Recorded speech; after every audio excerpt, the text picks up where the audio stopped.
I know.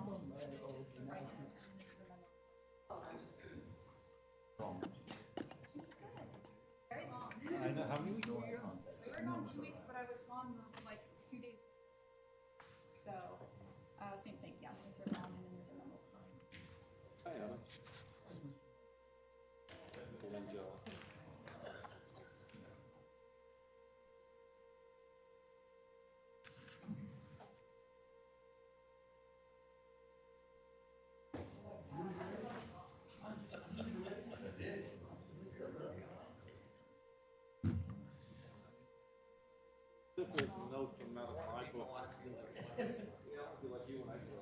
But I think I'll sit over here tonight. Everybody's sitting over here. The hell? I think I'll sit. Okay. You guys don't. I don't mind. This way I don't have to look over. Don't worry about the minutes. Okay. Okay. Okay.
All right, good evening, ladies and gentlemen. We want to welcome you out to our Planning and Development Board meeting for this evening. Our first item on the agenda is the roll call. Madam Secretary.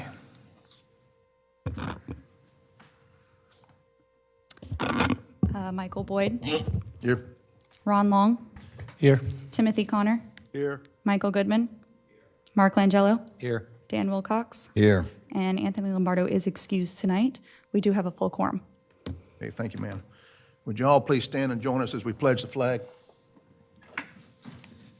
Pledge allegiance to the flag of the United States of America, to the republic for which it stands, one nation, under God, indivisible, with liberty and justice for all.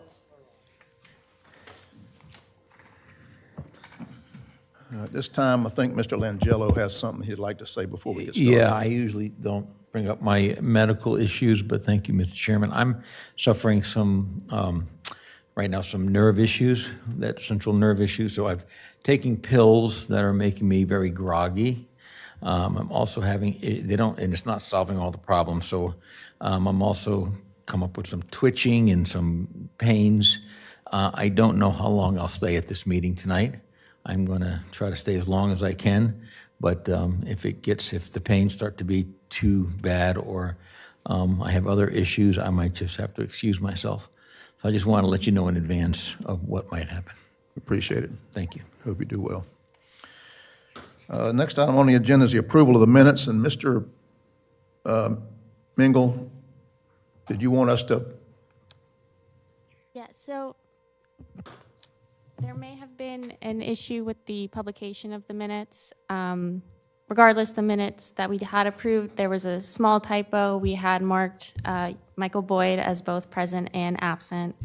So we're recommending approval of the August 12th minutes with the correction of the roll call. Additionally, there is a memo attached to the minutes pertaining to an item on last month's agenda located at a variance request at 3 Pelican Lane. This item was heard at both the July and August meetings.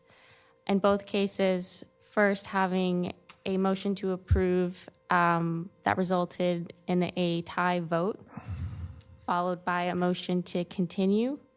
At the August meeting, there was a tie vote, and at staff's direction, we had requested that you continue the item so we could have a actual decision. After that meeting, staff got together and we determined that a tie vote is a failed motion and is therefore a denial. So we wanted to clear that up in the minutes. And as you'll see on the agenda, the applicant of that item has reapplied. They are on this agenda. The request has not materially changed, so we did not require them to go through TRC. Right. That was just the attached memo for the minutes, and then I'll cover this again when we get to the item. Okay, so do we have a motion to approve the minutes as corrected and explained? I'll make a motion, we approve. Second. Okay, we have a motion and a second. All in favor of approving the minutes, say aye. Aye. Any opposed? Thank you. I'd like, Mr. Chairman. One thing, Mr. Goodman, just 1 second here. This is a quasi-judicial process. The audience should refrain from clapping, booing, or shouts of approval or disapproval to avoid potential legal ramification and possible overturning a decision by the courts. A public hearing must be fair in 3 respects: form, substance, and appearance. The time limits will be observed as follows. The staff has 10 minutes for their presentation. The applicant has 15 minutes, unless by consensus of the board we allow more time. Public comments are limited to 3 minutes per speaker, or if someone is speaking on behalf of a group, they have 5 minutes. The applicant has rebuttal time and closing staff comments of 10 minutes each. Mr. Goodman. Yes. Sorry to interrupt one more time before we get started. We are going to go ahead and swear in testimony. What was that? She's going to swear in. So we're going to have everybody swear in who intends to testify. So any applicants or public speakers who intend to speak tonight at this meeting, if you would please stand. If you would just raise your right hand, do you swear that the testimony you're going to give tonight is the truth, the whole truth, nothing but the truth, so help you God? Thank you. You may be seated. Also,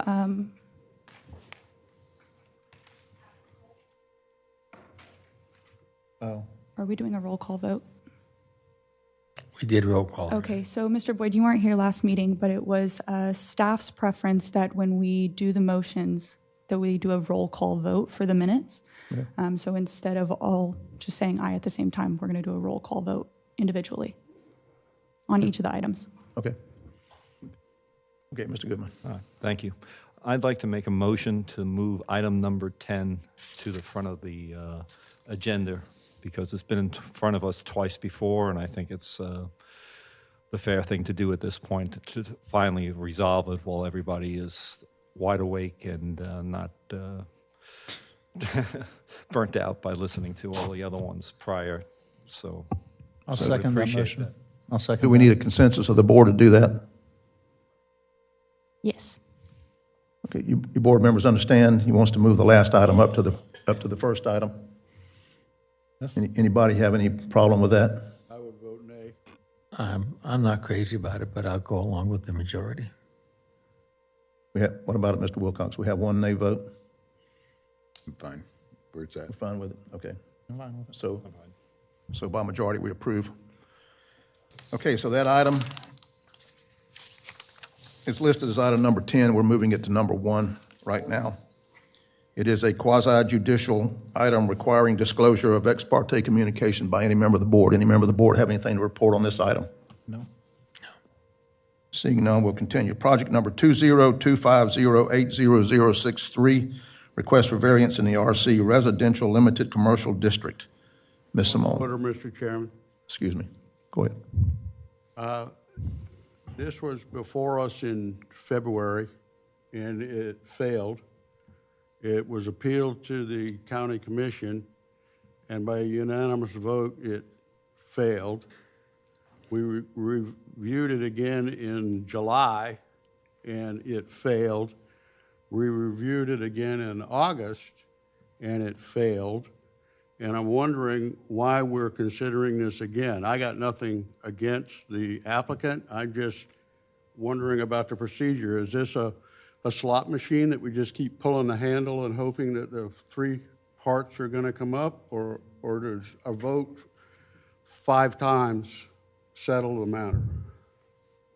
Unfortunately, there's nothing in the code that prohibits an applicant from reapplying after being denied. So Mr. Royer, the applicant, did exercise his authority by the code to apply again. So this is a new application that's before you. Repeatedly? At Yes. what point does persistence become vexatious?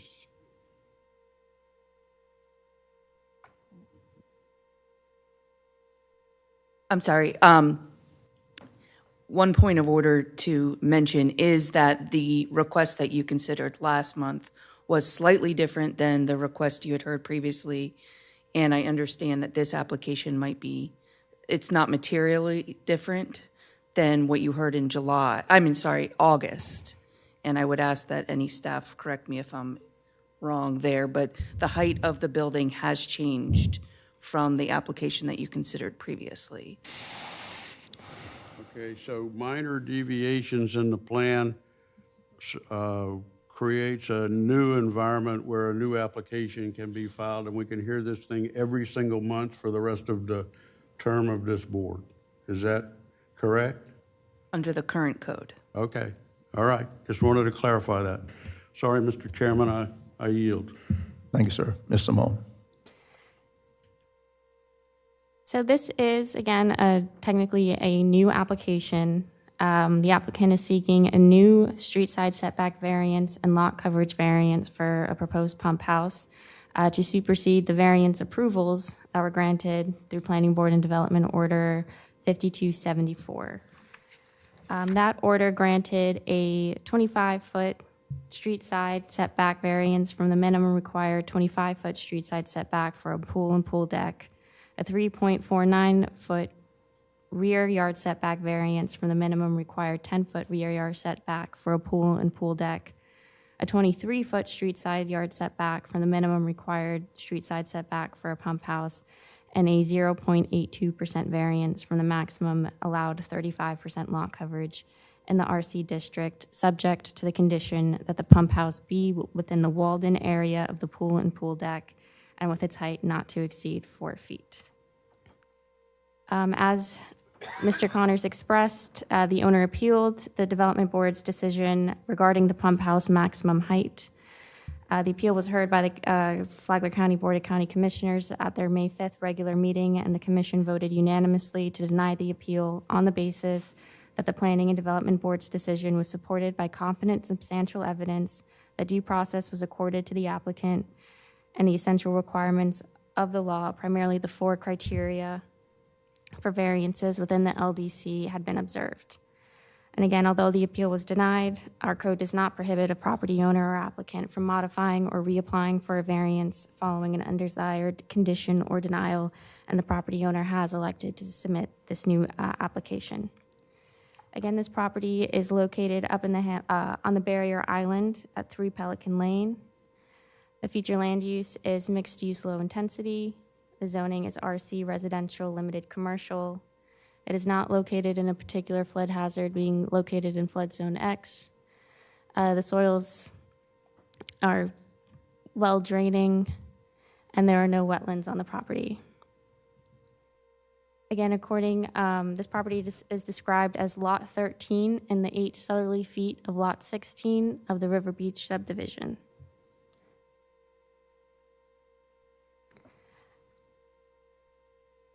Again, at our last meeting, the August 12th meeting, for the previous application, a motion to approve failed through a 2-2 tie vote.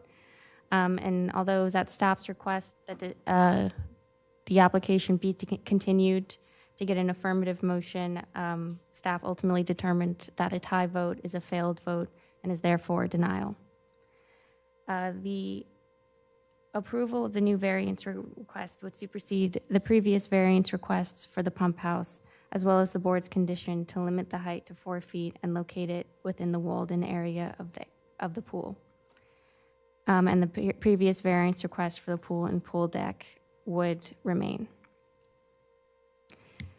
So again, the specific request is to place a pump house with a base of 12 feet by 8 feet with a height of 7 feet 6 inches measured to the mean roof So that would be 9 feet 3 inches at the peak of the roof, 2 feet and 8 inches from the left street side property line. The pump house would abut the front south yard setback line and be located 3 feet 4 inches from the southwest corner of the dwelling.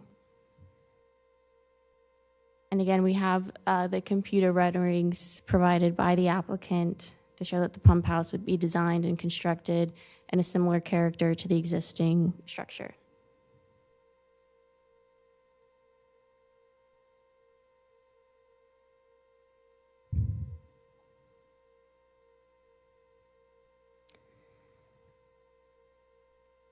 So again, to recap, the property is about 7,500 square feet.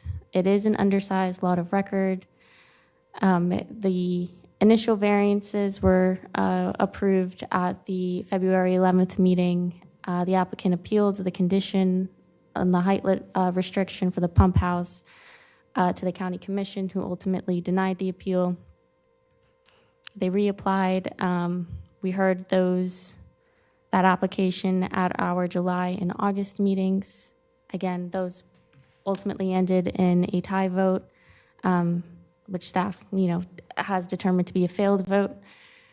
So the new specific requests for this application, this current one going on right now, is a 23.34 left street side setback variance from the minimum required 25-foot street side setback, and a 1.2% lot coverage variance from the maximum allowed 35% lot coverage. These would supersede the previously conditioned variance approval for the pump house, and the current variances for the pool and pool deck would remain valid. This is a before the fact request. Numerous objections have been received, some of those included in the published packet, some of those being forwarded to you after we had published. Here we have our variance guidelines. I put them in a chart form this time, hopefully to make them a little bit more legible and understandable for everybody. Again, these are the guidelines to which we evaluate variance requests. Number 1 asks that there are extraordinary and exceptional conditions pertaining to the particular piece of property in question because of its size, shape, topography, or other unique features that, when considered in whole or in part, create an unnecessary hardship.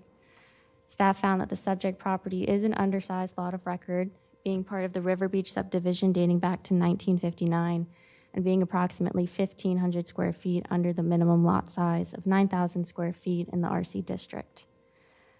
Guideline 2 asks that such conditions were not created by the affirmative actions of the applicant, and that the applicant has acted at all times in good faith. This is still technically a before the fact variance request, and the applicant is seeking permission before applying for the building permit.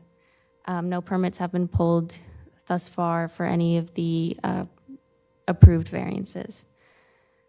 Number 3 asks that the variance, if granted, would not cause substantial detriment to the public health, welfare, safety, and morals of the community or impair the purpose and intent of this article.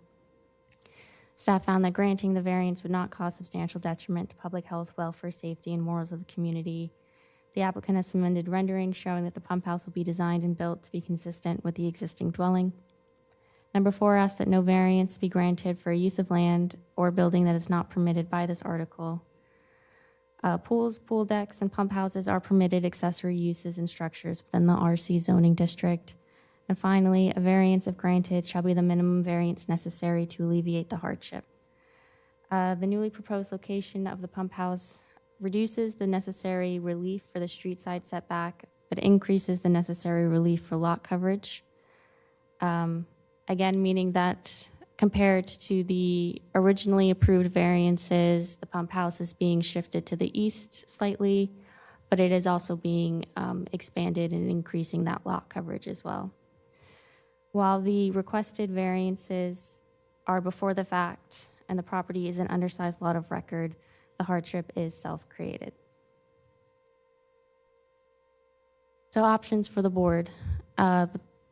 You have the option to find that all variance criteria as listed have been met and therefore approve project 2025-08-0063 for a 22.34 left street side setback variance from the minimum required 25-foot street side setback and a 1.2% lot coverage variance from the maximum allowed 35% lot coverage for a pump house at 3 Pelican Lane.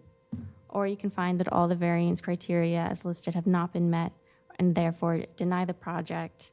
And again, because this is a new application, you also have the option to determine that more information is needed and request the application to a time and date certain.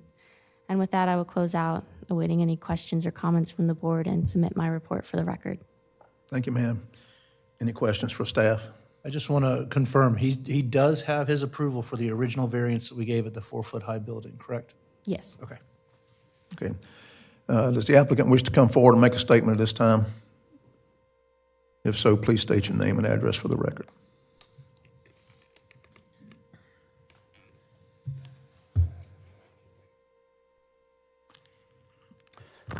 Raymond Royer, Painters Hill.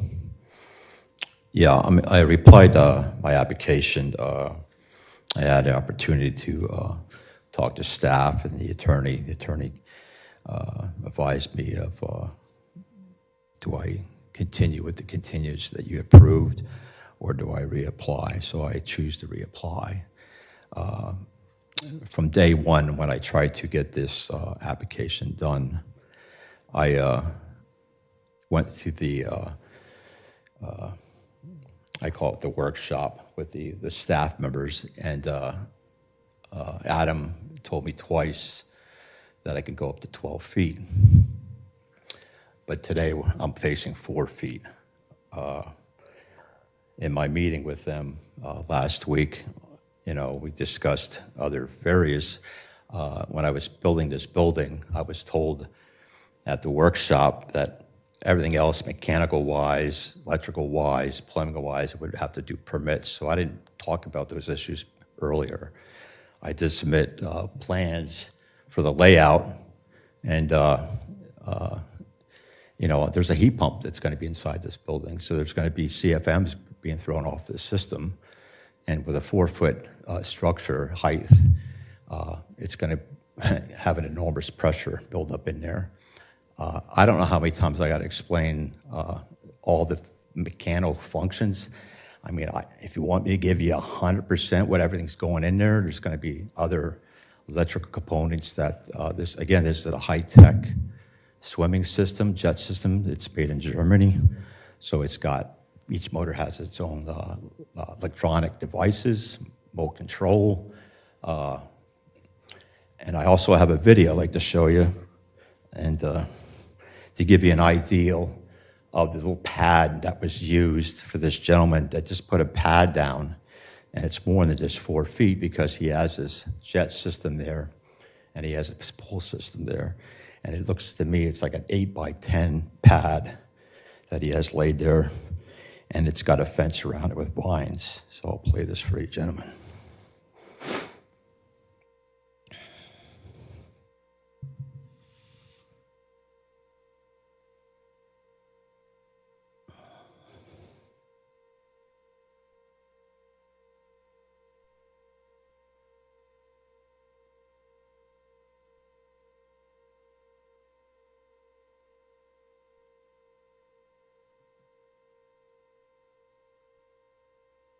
This project about a year ago. I took a ride up to Jacksonville to Spec Pumps, where they make the Badu jets. I was able to swim in their tank. Gave me a great feel for what it would be like to swim in your own pool. Judge it against products that are very similar to it. The thing I really like about the Badu jet, you see the 3 jets and the 3 knobs in the wall.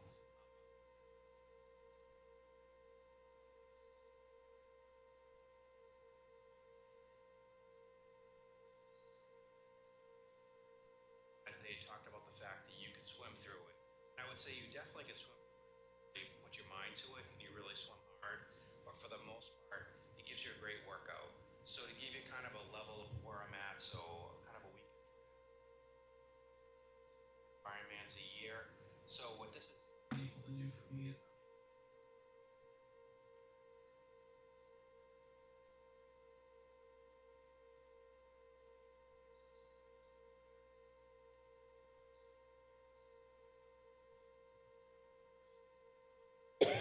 is basically the pipes, there's 4-inch pipes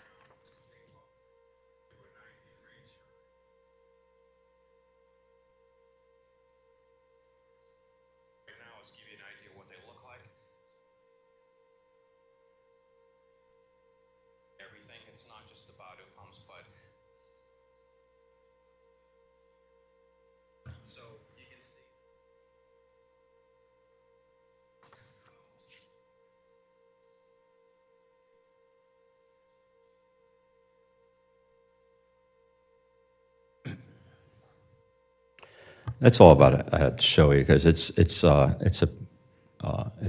bigger layout than my neighbors are trying to display. I also called Chris from Jacksonville, where I'm going to be buying the units, and he advised me, yes, he does remember talking to Dan, and his discussion with me when I was telling him what I was doing with it, he said Dan never told me it was by the beach. He said, yeah, I would put your units in an indoor unit because, you're in a salt environment. And I said, yeah, Dan, Chris, I've been trying to explain that to the members and concerning parties, but I'm having trouble. So we were going back and forth, and he said, this Dan gentleman, we're just having a general conversation, and I'm just a distributor. I sell the units to custom pool people, and then it's the customer and the custom pool people that come up with the layout. And I said, yeah, that's where I'm at. And so I have a manufacturer pool company that's going to do what I want, and I found a guy that can do all the in-house work. He's going to build my pump house. Other pool companies around here, they were going to sub everything out. Well, I don't want everything subbed out. I want somebody who can do everything all in one shot. It's cheaper that way because every time you sub something out, it's more of a markup. So I'm just trying to, once again, build this pump house. And I just wanted to let you know, like the gentleman said, he's a triathlon. And I just want to prove to everybody, that's my DD 214 because rumors going around that I was not a rescue swimmer for the Navy. Now, I'm not going to get back to my 20s in swimming pool. And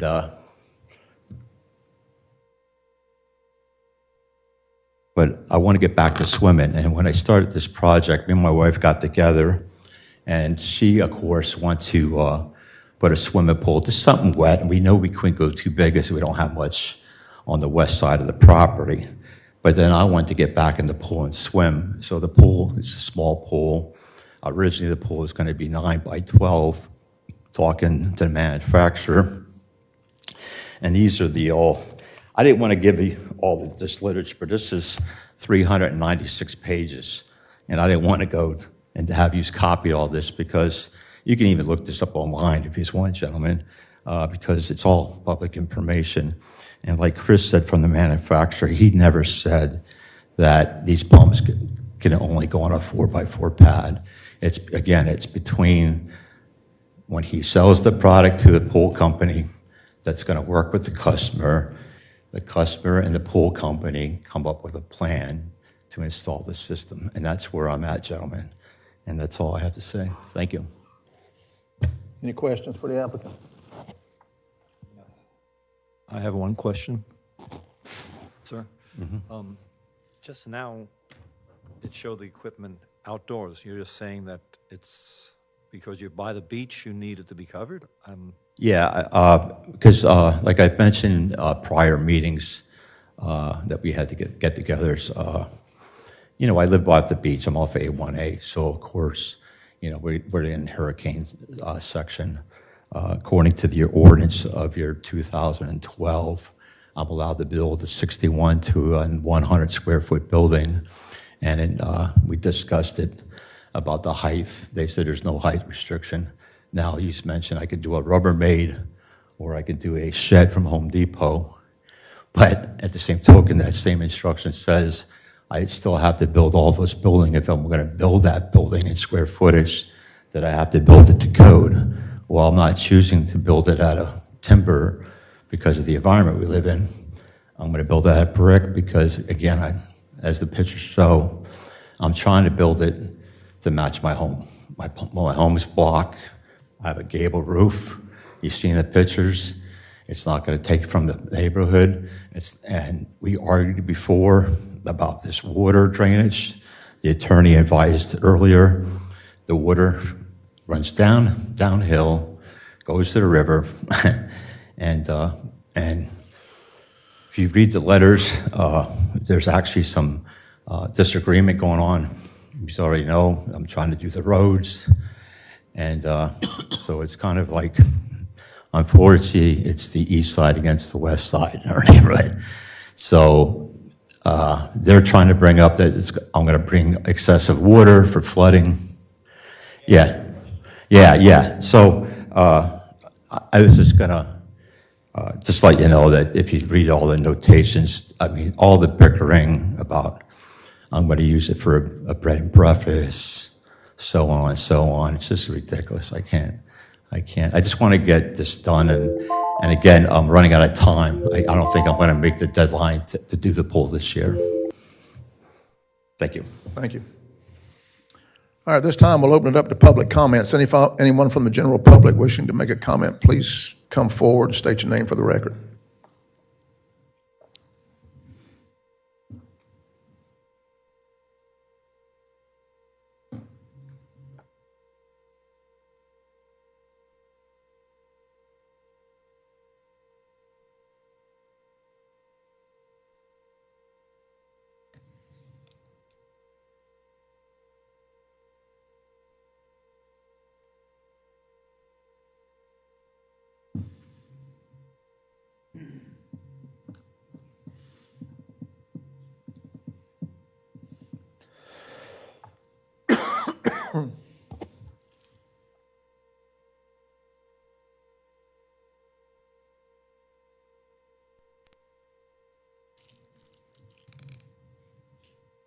Here we go.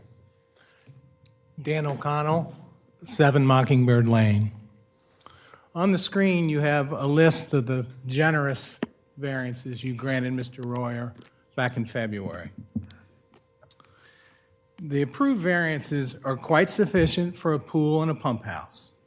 The only condition the board placed on the pump house was that it not exceed 4 feet in height and be within the walled-in area of the pool and pool deck. This condition was appropriate given the neighborhood concerns. Next slide, please. Mr. Royer appealed to the county commission, which recommended he provide more information on the size of his specialty pumps. He reapplied, and when he reapplied, he requested an even larger pump house. But he failed to submit any specific information on the size of the specialty pumps that would validate it. The board granted a continuance and requested schematics and information on the pumps to justify the size and location of the pump house. Mr. Royer provided 2 YouTube video links, one of, I think you just saw, which was a customer review, and a rough sketch of the floor plan. Never mentioned why he needed it. 9.3, 9.6, there's a slight change tonight, but I'm not sure there. But still, no justification for something that high. If you look at these picture, and this is straight out of the sales brochure, they're quite compact. I was very surprised when we finally got to see the pumps, because he had been telling us all along, these are specialty pumps, you guys don't understand, you've never seen anything like this. So I was so surprised, I contacted the manufacturer rep. I never said I was advocating no cover. I never said anything. All I wanted to do is said, I've seen the picture of this pump.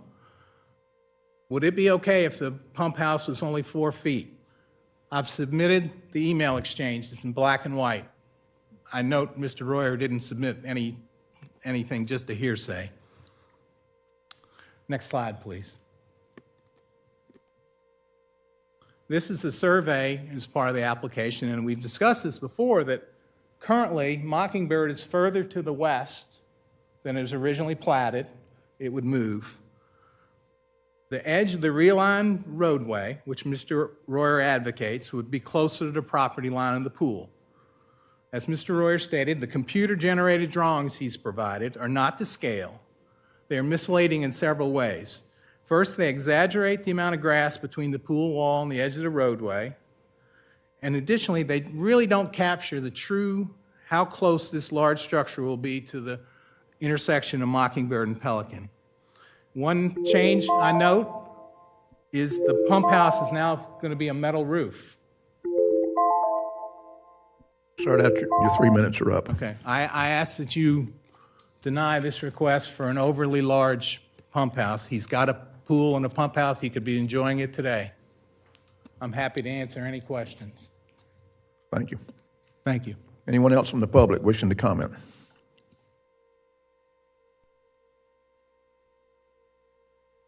Please come forward and state your name for the record. Hi, I'm Maureen Brunk, and I live at 5 Cardinal Lane. I've watched and rewatched the previous meetings and noticed some reoccurring misconceptions. Since all the board members couldn't attend all the meetings, I want to start with some clarifications. Mr. Royer has been granted the variances necessary to have a pool, pool deck, and pump house. There is no longer a hardship. River Beach neighborhood is a private community, older established community with private roads. Whether a resident is full-time or part-time has no bearing on the variance requested. The 2 secondary garages, detached garages, that Mr. Royer has brought up were built before setback requirements were established. The neighborhood road paving has no bearing on the variances requested. When Mr. Royer purchased his home, he knew his lot was undersized. He knew the River Beach covenants, and he knew or should have known the county setbacks. River Beach has a water runoff issue. When we purchased our home in 2015, we understood we were purchasing a home on a very small lot in a private neighborhood with setbacks and covenants. When we remodeled, we understood we were keeping the same footprint and not requesting a variance. Mr. Royer has referred to our garage in previous meetings as being against code because it doesn't meet setback requirements. Our property was developed in 1978, long before the requirements were in place. There are no other variants that have been granted in the River Beach neighborhood. The 2 new pools and pump houses or pumps in the neighborhood were built without variances on undersized lots. The owners worked with the space they had and have lovely pools they enjoy. If Mr. Royer cannot build the pool and pump house he desires with the variances he's been granted, then perhaps this is not the ideal lot for him. Mr. Royer is creating a self-induced hardship by insisting on an oversized pump house. The board asked Mr. Royer for the pump specifications, and tonight is the first time we are hearing that the pump equipment won't fit in the granted variance pump house. The requirements specify variances should be only granted for minimum variances necessary to alleviate hardship. That has happened. The board has granted Mr. Royer his necessary variances. There is no longer a hardship. Please do not grant a variance for an oversized pump house. Thank you. Thank you. Anyone else from the public?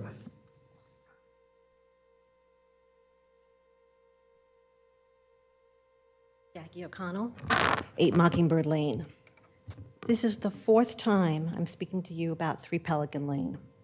We've heard many requests and assertions from Mr. Royer, yet very little proof has been provided to back these claims. About those special super-duper German-made pumps, at first they required a 72-square-foot pump house. Apparently, the pumps have grown by a third, and now they require a 96-square-foot pump house. Yet not a shred of proof justifying a hardship need for this structure. We've heard reasons that the pump house can't be put along the back corner of the house. Mr. Royer says they are plywood walls. Yet the county property appraiser site indicates the entire house footprint is masonry concrete block. We've heard that lots of neighbors have signed a petition supporting his pool plans. Haven't seen it. In fact, there are a growing number of owners who are opposed. They realize that this isn't just a small pool and a small pump house. We've heard that the roads aren't paved correctly, we've got illegal cul-de-sacs, and there's lots of traffic on Pelican. Yet Mr. Royer objects to maintaining reasonable sight lines and fence heights. I could go on, but you've seen it all. You've also seen the supporting documents in your packet. As I've said since January, our issue is not with a pool or a pump house. The issues are the proposed size and the location of those. The total length from the west side of the Pelican house to its west property line is 19 feet, 19 feet. Yet this pump house is going to be 12 feet in length. That's going to obscure or cover 64% of the entire 19th foot length there. Now overlay a height of 9.5 feet, 9.25 feet, whatever, with only a 2.5-foot buffer from the street side property line. You get the picture. The size and the placement are the crux of the issue, which are creating negative impacts to our community. You can easily eliminate these concerns by keeping the pump house at a height of no higher than 4 feet, which you've done in February, by keeping the pump house far away from traffic sight lines and property lines. 2.5 feet from the property line and on street side setback is just way, way too short. And by ensuring that storm runoff is kept on the property or sloped to the appropriate natural channel. Once a pump house is built, what's to prevent its use from changing? This large structure with electricity, water, lots of space would make a great tiki bar. Thus, an entire 25-foot setback would have been vacated for no justifiable reason, and the pump house becomes a party house. Tonight, we ask that you maintain our neighborhood character and safety without zero lot lines or the appearance of such. Mr. Royer already has variances for a pool and a covered pump house. It is the minimum relief to alleviate his hardship without significant detriment to our neighborhood. We ask that you deny the current variance request. It's for a pump house far larger than needed. Staff said it best, it's a self-created hardship created by Mr. Royer. Thank you. Anyone else from the public? Seeing no one approach, we'll close public comments and go to the board. I'd like to make a motion to approve the variance as it is stated in the... Second. We have a motion and a second to approve the variance. Is there any discussion? Yeah, I'd like to have some discussion. I reached out on this today. I contacted several pool contractors in the area and in Ormond Beach just to make sure I was being fair.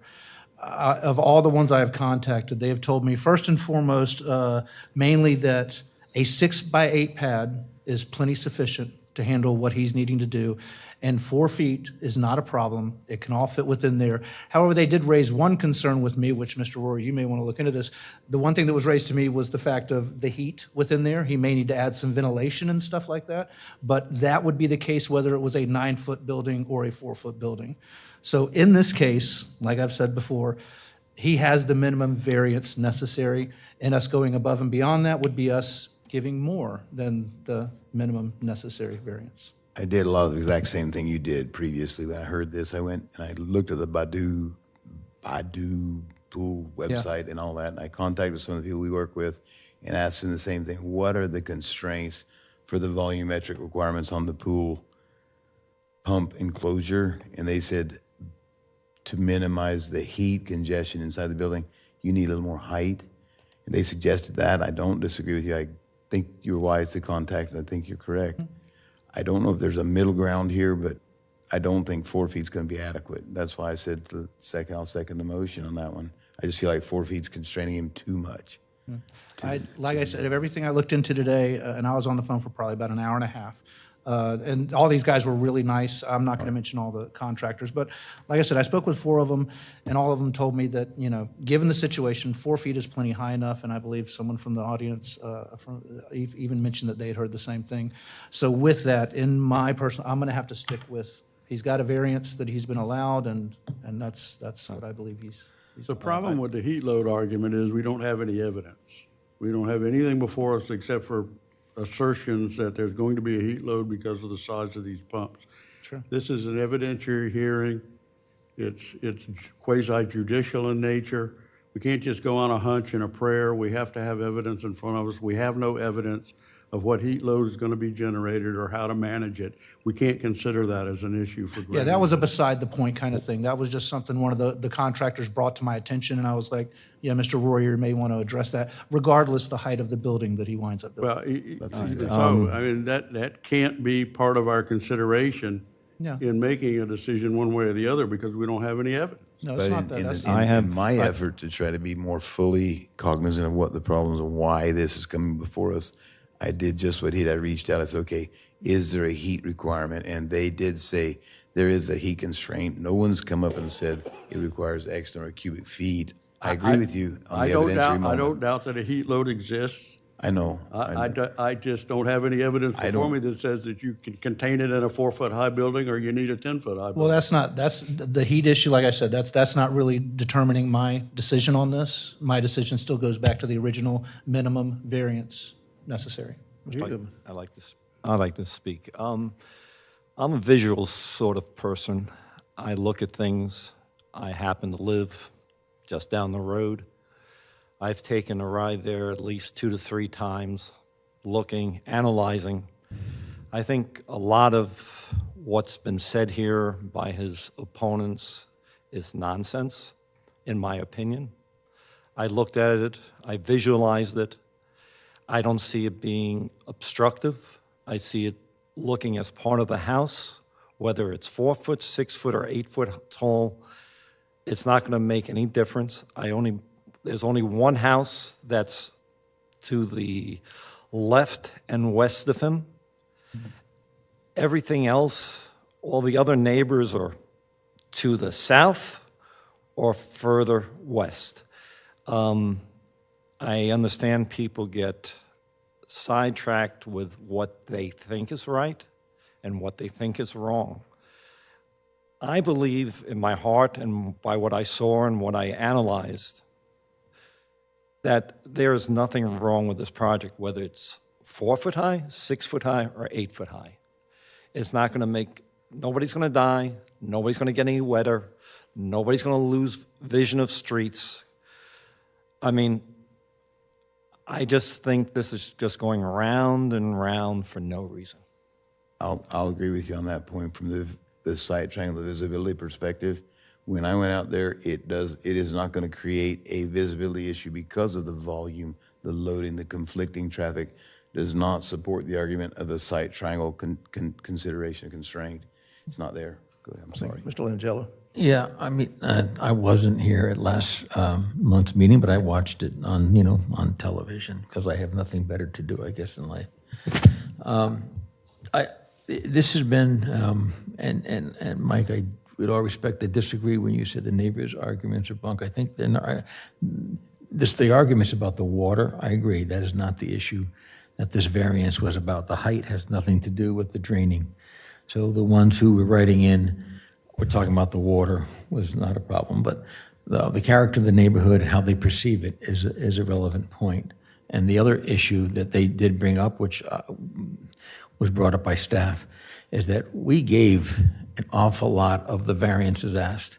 There's many variances asked on this property, and we did that to allow him to have the swimming pool. And he has the right now today to build that swimming pool, to put pumps out there, and to put a pump house. I myself used to live until just recently, very close to where he lived, right up the street. And I lived right on the ocean side where salt was a big issue. So I actually had a 4-foot-high pump house at my house for many years, protecting my pumps. And I had a trap door that opened up, and I had a breathing fan that would blow the air in and out. I had a vent on one side and a little simple fan, and it created all the ventilation I needed. But I had a small pump house for so I know it's physically possible. But this is my point. He can put in this pump. He can put this thing into. He has the right to do this. He's asking for more, and let me finish, Mike, if you would. I was going to amend my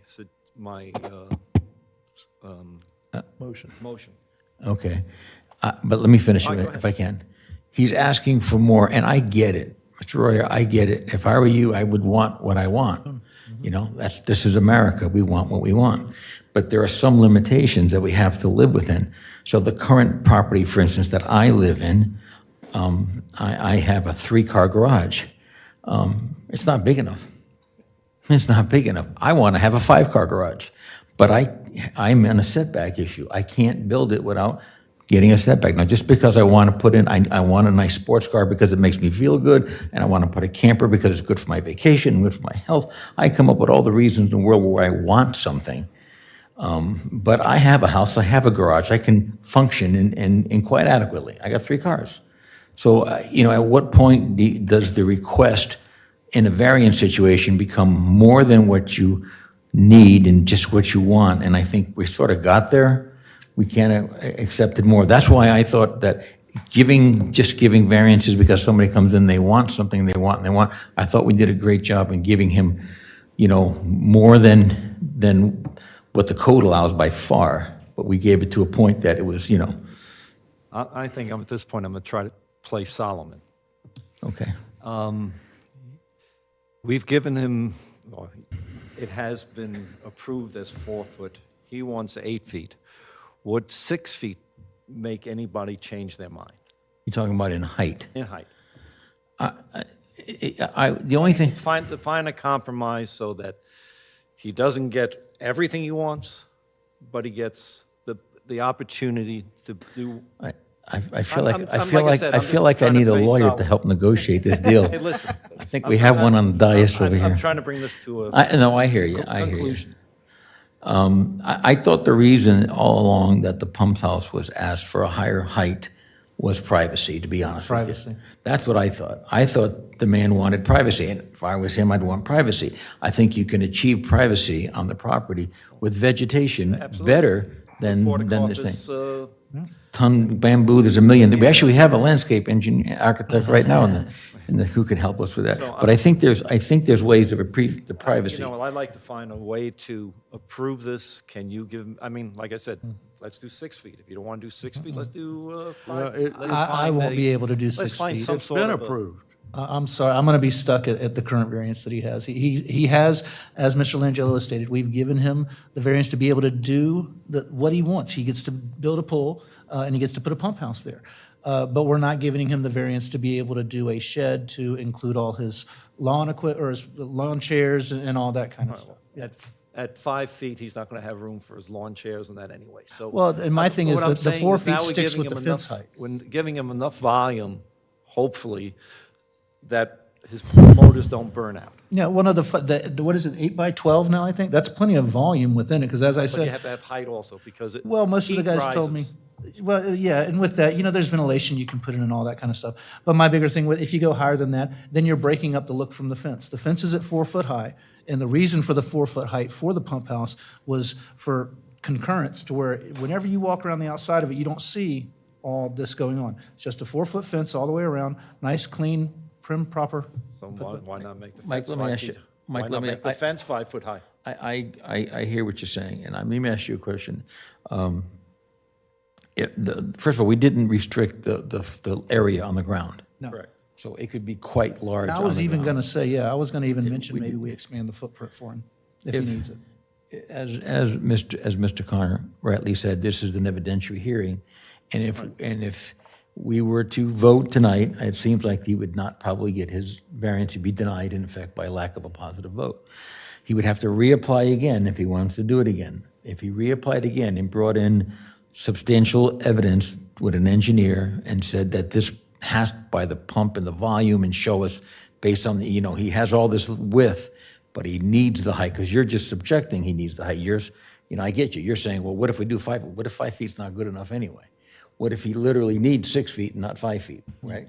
Why doesn't he bring in that evidence that, that shows what he actually needs for the pumps to survive?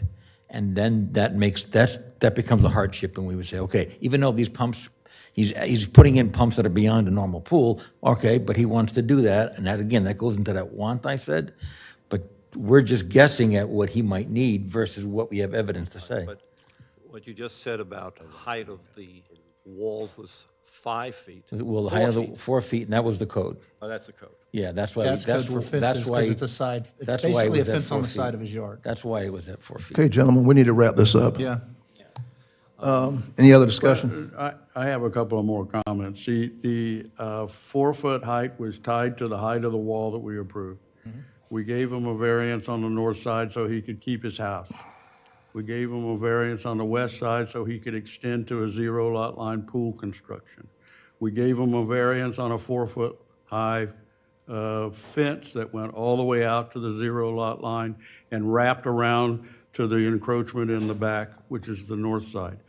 We gave him the permission to build the pool, and we gave him permission to put in a pump house sufficient to support the pool. We did all those things. We approved all that. He didn't like that. He appealed that decision to the county commission, and he was denied on a unanimous vote by the county commission. 3.07.03E4 says we give him the minimum variance necessary to accommodate what he's trying to build. We've done that. We can't go any farther. If there's something else that we're missing, like heat load or some other engineering specification that we haven't heard about, maybe we do hear it at another hearing. Maybe we pull the lever on the roulette wheel again, or the box, the one-armed bandit again, or throw the ball into the roulette wheel. It seems like to me we just keep going. I mean, we denied it in July, we denied it in August, we denied it in February, we granted it in February, but we didn't say no more height requirements. We're stuck with 3.0703E4. That's where we are today. What have we heard this evening that changes the reason for the decision that was made back in February? And if I've heard something different, might have a different frame of mind, but I haven't heard anything different. It's all the same thing over and over and over again. We've already made the decision. We don't have the authority to go back and rethink this every month. And I'd like to give the man relief, and I think we've done what we are required to do, unless we have a hearing with some engineering data and some other stuff that would tell us that this is insufficient for his needs. If we haven't met the minimum variance necessary, prove it. And then let's reconsider it. Otherwise, I think we're done. Okay, thank you. Madam Secretary, we have a motion to approve the variance and a second. Do you? Yeah, you we'll wanna do a poll- roll You want call. to poll the board? Okay, Ron Long, No? can we do A or nay? Oh, nay, sorry. Sorry. Dan Wilcox, Yay. Timothy Connor, No, Michael Goodman, Mark Langelo, Nay. Michael Boyd. Yay. So we are 3 and 3 again. The motion does fail. Okay, item number 4 on the agenda. It's quasi judicial requiring disclosure of ex parte communication. Does any member of the board have anything to report on this item? Seeing none, this is continued from August the 12th. This is project number 20250500047, a request for a variance in the R1 Rural Residential District, Ms. Simone.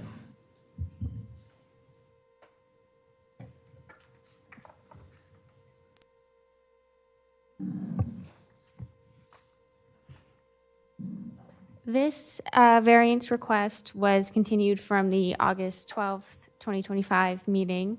It's located at 4278 Old A1A South. That's located up in the hammock, right around the bend where North Ocean Shore swings around Island Estates. The future land use is residential low density. The zoning is R1B. Residential or urban residential. It is not located in a flood hazard, being located in flood zone X. Soils are also well draining, and there are no wetlands on the property. The subject property was split from the property located, directly to the west. Originally, they were combined, totaling 1.7 acres, and were zoned R1 rural residential. The subject property was split off through a warranty deed in lieu of foreclosure in 2012, resulting in the almost 30,000 square foot property. At the time, it was determined to be an illegal, non-conforming property in the R1 district due to not meeting the minimum dimensional requirement of 1 acre in the R1 district. At that time, staff had determined that the property would need to be connected to the City of Palm Coast potable water line and rezoned to R1B, urban single-family residential, to become buildable. In May of 2014, the property was purchased by new owners who connected the property to the city's potable water line, and the rezoning from R1 to R1B was approved through ordinance number 2014-06 in 2014.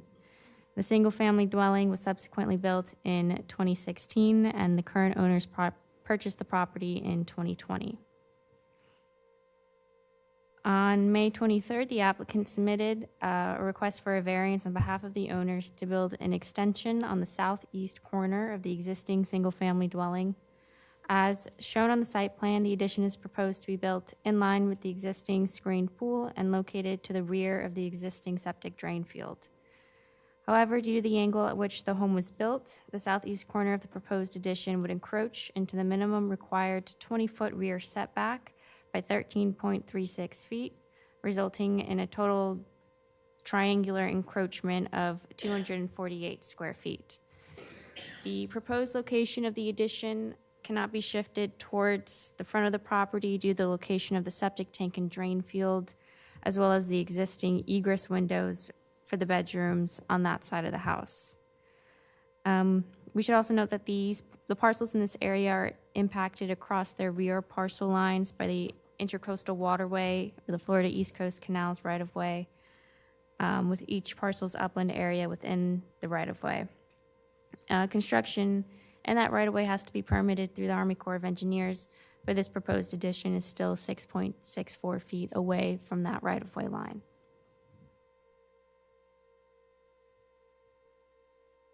Again, this property is just about 30,000 square feet. The parcel itself was created through a lot split through a warranty deed in 2012. It was brought into conformity through rezoning from R1 to R1B in 2014. The specific request is for a 13.4-foot rear yard setback variance from the minimum required 20-foot rear yard setback for an addition.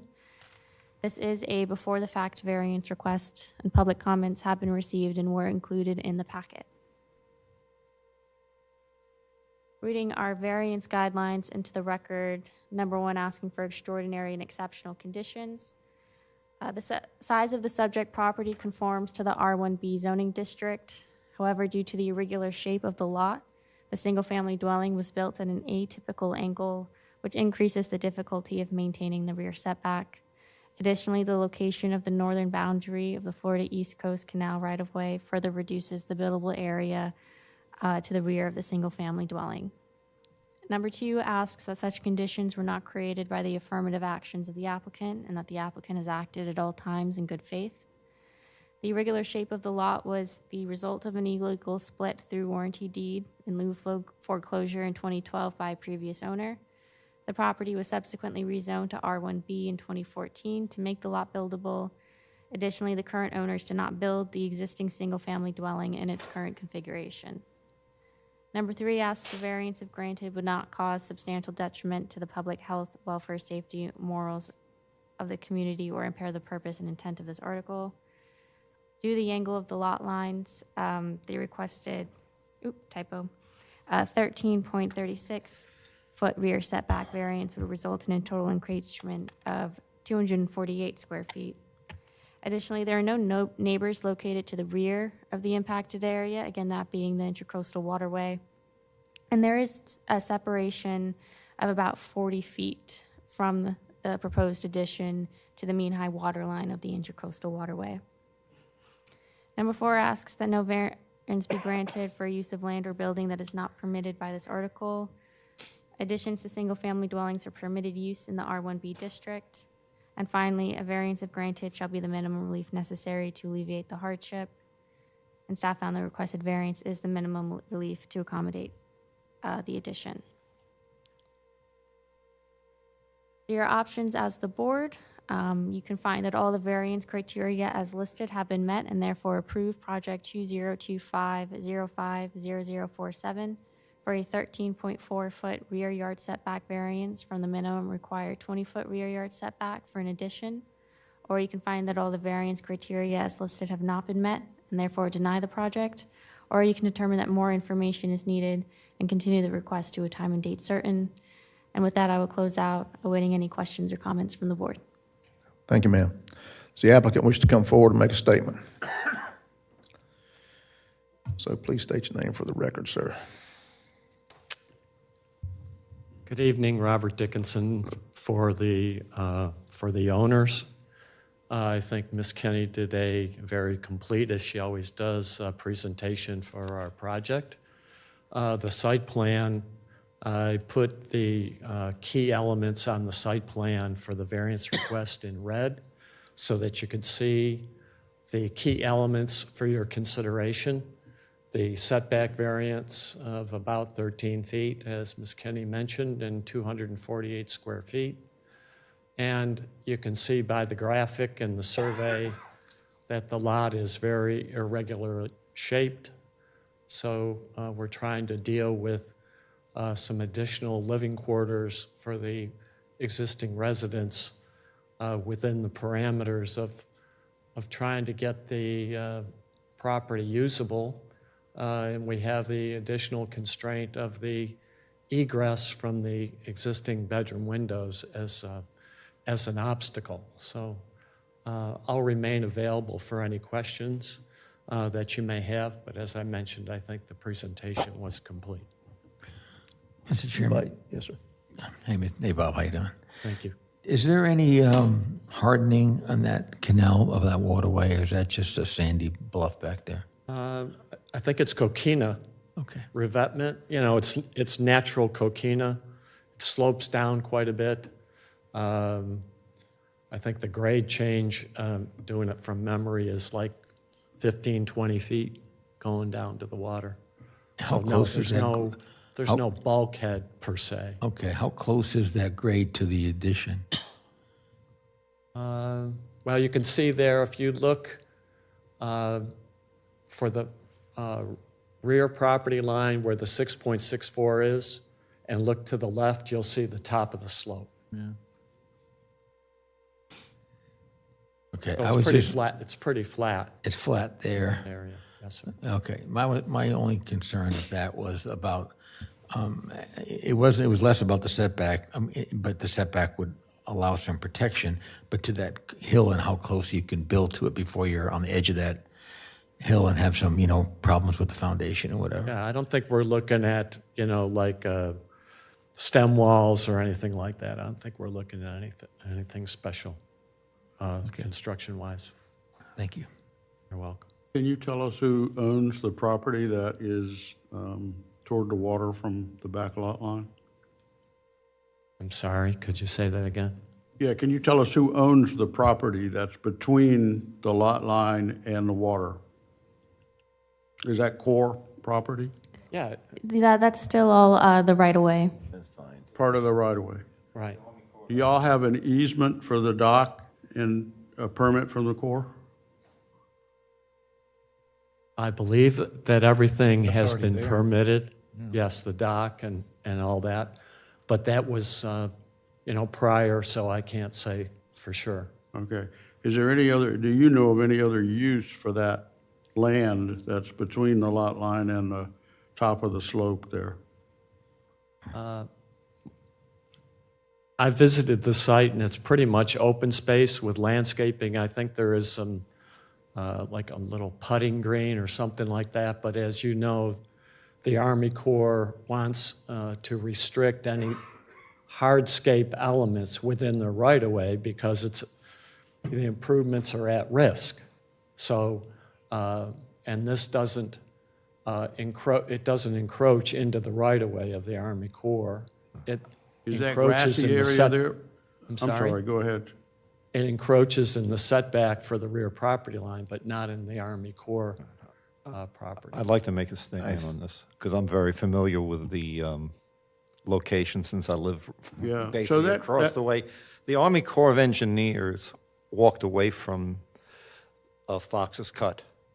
So what happened on Island Estates, we were all given the land to the middle of the Fox's Cut, and this, I believe that they had the option to do the same thing on the other side. So this has been abandoned by the Army Corps of Engineers. Well, and if that had happened, then we wouldn't even have a problem here, but it didn't happen. And so this is still technically Corps land, but who's maintaining it? Who mows that grassy area? No, I believe the core is actually at the dash dot line there where the bearing is stated, 185.00. That's the actual right-of-way for the Army Corps of Engineer and the Intercoastal Waterway. It's located by that monument down there. I'm pretty familiar with not this one. This was done by my brother's company, not mine. But I do believe that is, that dark line you see dashed out, that is the actual right-of-way of the Intercoastal Waterway. The setback is from that rear setback. It's Yeah, from the no, I property. understand that, but Okay. we've got upland area here that obviously doesn't accommodate boat traffic, and somebody's maintaining it. Is that your client? The homeowner maintains the property as shown. Oh, I see. Okay, thank I misunderstood your question, I'm sorry. Any other questions for the applicant? Thank you. Thank you. We'll open it up to public comments. Any member of the public wishing to come forward, please do so and state your name for the record. Good evening. Dennis Bear on behalf of the neighbors, Mr. and Mrs. White, who live immediately to the north of this particular piece of property. Mr. White's got a few comments in just a moment. He is an engineer about some of the issues. Can we put up the diagram again, please? The site plan? Our position is that a variance is not warranted under the circumstances. If you look at the reasons, and I heard some information tonight that I was not aware of, if the property is connected to city sewer, how come the drain field hasn't been abandoned? So the existence of the drain field should not be an impediment. It's not to city sewer, it's to city water. City water, okay, I That's the thought you said difference. city sewer, Huge okay. I difference. didn't think there was the sewer up there. But our position is that the owner is not going to be deprived of all reasonable use of the property as allowed in the current zoning district, which is what your requirements are under 3.07.03E. Just because they want a larger house doesn't justify a variance. And if you look at the application in the staff report, discussion about those windows, which apparently are the red line right there, additional areas there that can be used for the addition without them being required to get a variance. Septic tanks can be relocated. It's not unusual. I mean, the sins of the past have been corrected by applying for the rezoning. The prior owners were obviously able to construct the home without being required to get a variance. So there's no deprivation of use that's going to occur by denying a variance under these circumstances. The lot is clearly buildable and available for residential uses. Our position is that your code is very clear that the owner has to be deprived of all reasonable use of the property as allowed in that zoning district. The case law that we use in this particular part of the state of Florida is also very clear, is that it must be rendered virtually impossible to use the land for the purpose for which it is zoned. That's not here. And the case is the Indian Atlantic decision. I know Mr. Connor's familiar with it. But in that case, there was a variance sought for a hotel to increase the height. The court said, no way, because you're able to use the property for a hotel as it's designated under the zoning code. Just like here, they're able to use the house. Sort of like the example Mr. Langello gave earlier, just because he wants a 4-car garage doesn't justify a variance because he needs more space in the house. So it certainly seems that if you look at the diagram, there's additional space that can be used for additional rooms on the house without going into the rear setback. So our position is that the variance should be denied. The fact that the adjacent lots are larger is something that would be part of due diligence when you buy the house. If you wanted more land, buy a bigger lot. And as we talked about last month, Mr. Connor noted in his motion to deny a variance, make the room smaller, you can comply with the setback, and you have reasonable use of your property. So our position as the neighboring property owners is that the variance should be denied. Thank you. Mr. Bear, hang on. Sure. Sure. South or to the north? North. To the north. To the north. You're way north of this requested variance, incorrect? You're north of the north line. You're not adjacent to the variance request down here? Well, it's immediately adjacent. Yeah, north of. Right. Okay. Yeah, just that's what I wanted to said at the clarify beginning, that. it's immediately to the You're north. fine. So why would you care if he builds on the south side? There's other issues between the property owners with there being illegal work done without permits and things of this sort. So I'm just telling you, he's opposed to it because his neighbor has continued to try to build and expand, and it. Are we using the board for a grudge fight here, grudge match here? That's my question. Not a grudge. I'm just asking. Are No, we getting there's involved in- there's no requirement that if you oppose not a gonna argue. variance. I'm just But asking. I'm just saying that Is there's what been we're a doing? history here of work being done on the property. Okay. That was my question again. My question is south on, in saying it's the north. The portion that he's building is on the south. Why would he care? I don't understand. You can ask him that when he gets up here, but that's not part of your code. I mean, your code is the use has to be rendered virtually impossible. Whether or not it obstructs somebody's view or not is not really the issue. You can't just say, okay, well, we'll just give a variance because nobody's view shed is going to be impacted. That's not what your criteria. Mr. Goodman, can you please use your microphone? I'm sorry, but if it doesn't directly impact him, I really am not, I'm having a hard time understanding why there would be a problem. I see the other part was a permitted addition. Now we're talking in an addition where the homeowner to the north is nowhere in contact with what he's doing on the south and will not affect him in any way. So I just don't understand why there's an issue. That's just what I see from this drawing. Thank you. Okay, anybody else from the public? For a grudge match. If you would state your name for the record, please. Good evening. I'm Collins White. I'm the owner of 4280, the property directly to the north. Dennis handled everything very well, I think.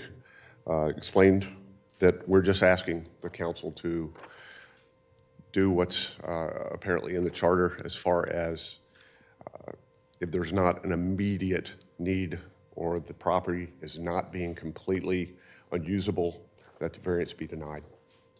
The survey that was provided there is not correct. He's already built, Steve, the owner of 4278, has already built well into the intercoastal right-of-way. And I'm concerned that he's going to continue to violate Flagler County rules and property things. He built a fence on my property. The last two surveys that were presented in these hearings were showing, one says distinctly the fence crosses the property line. He cut a tree down virtually immediately. Got proof of that. He's put a paver driveway in, or that paver driveway right there, he put in without a permit. That permit was later rejected and is now currently expired, yet the driveway stays. He's got a history of exceeding the boundaries, and I'm concerned that if the variance is given, he'll exceed those boundaries as well. Can I?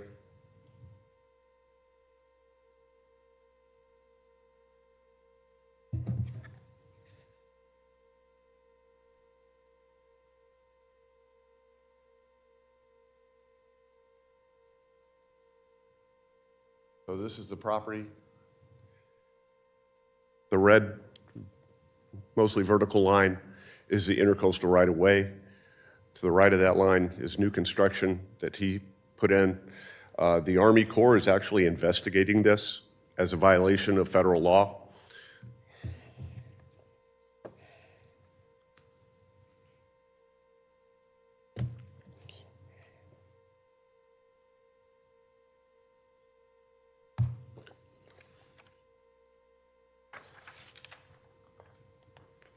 This is a view from your perspective, the north, is that correct? That we were looking at? Yes. With the red line vertical, that was your home? Yes. Okay. That's correct. So this would be my home, Yes, sir. and this is his. Yes, sir. And these pools were built on the intercoastal right-of-way. There's 3 properties he built outside of that, which is outside the intercoastal right-of-way. When he moved in, this is the way the property looked. He came in, he clear cut it, he brought in 100 yards of dirt. And this is the way the property looks now. So, in addition to clear cutting and the fence and all of that, I'm just asking that the variance be denied on a procedural basis. Excuse me, can you go back to that first one real quick, please? The very first picture that you had? I'm sorry, not that. The very first satellite image that you had. Okay. All right, thank you. That's all I needed. Yeah, these are from Flagler County's website. Okay. Thank you. Any other questions? Thank you. Anyone else from the public wishing to comment on this agenda item? Seeing no one approach, I'll close public comments and go to the board. If I may, this is where Fox's Cut converges with the Intercoastal Waterway. It's a little bit further north. That's not far from that. Okay. I'm just trying to put my bearings where I'm at when they're bringing up the Intercoastal Waterway versus what's going on. Maybe I'm misinformed, but I was told, and everybody else on the island, when I used to live on the east side, that the Army Corps had abandoned it from the point where the island started to where the island ended on the south. So I'm just curious. Mr. Goodman? How the Army Corps is involved at this point. I'm just a little bit confused by the whole concept, so. Adam, do we have any clarity on that as to exactly where Army Corps comes in on this situation? No? Okay. Where is this in relation to Fox's Cut? Can we put that on the aerial? It's the very north piece of Yeah, it. this is the north, That's what's got me, because I know Fox's Cut's been abandoned. I know it's been split.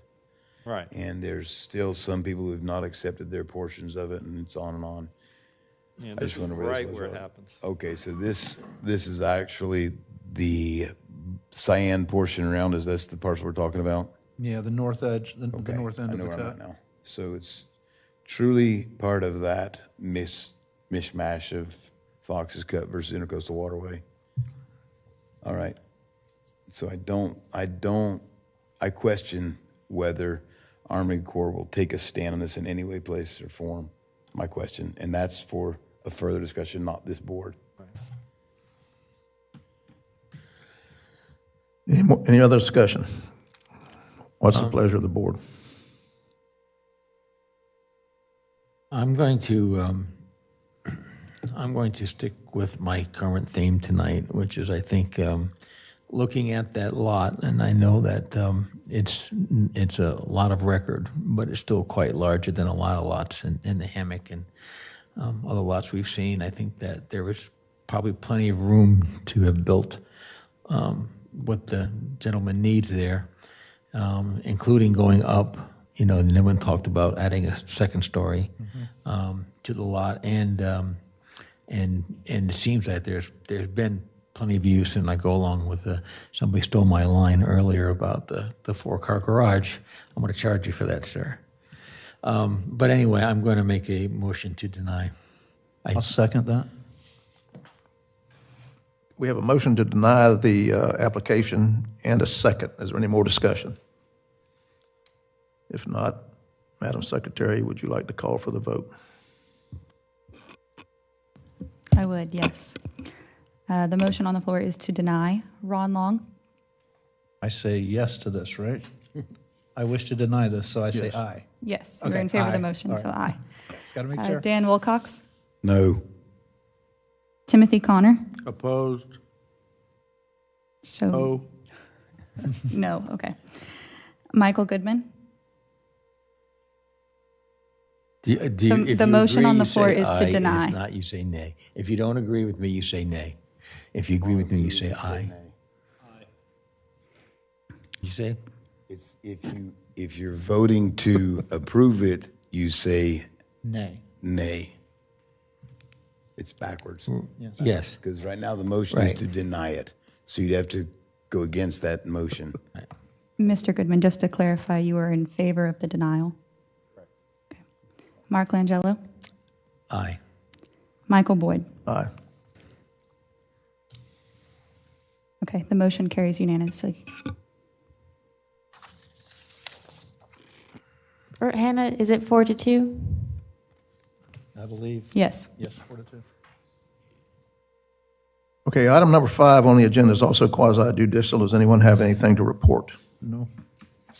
Seeing none, I'll continue. This is project number 20250700059, a request for a variance in the R1 Urban Single Family District. Ms. Simone. This property is located at 3544 North Ocean Shore Boulevard. in the Hammock Moorings North subdivision.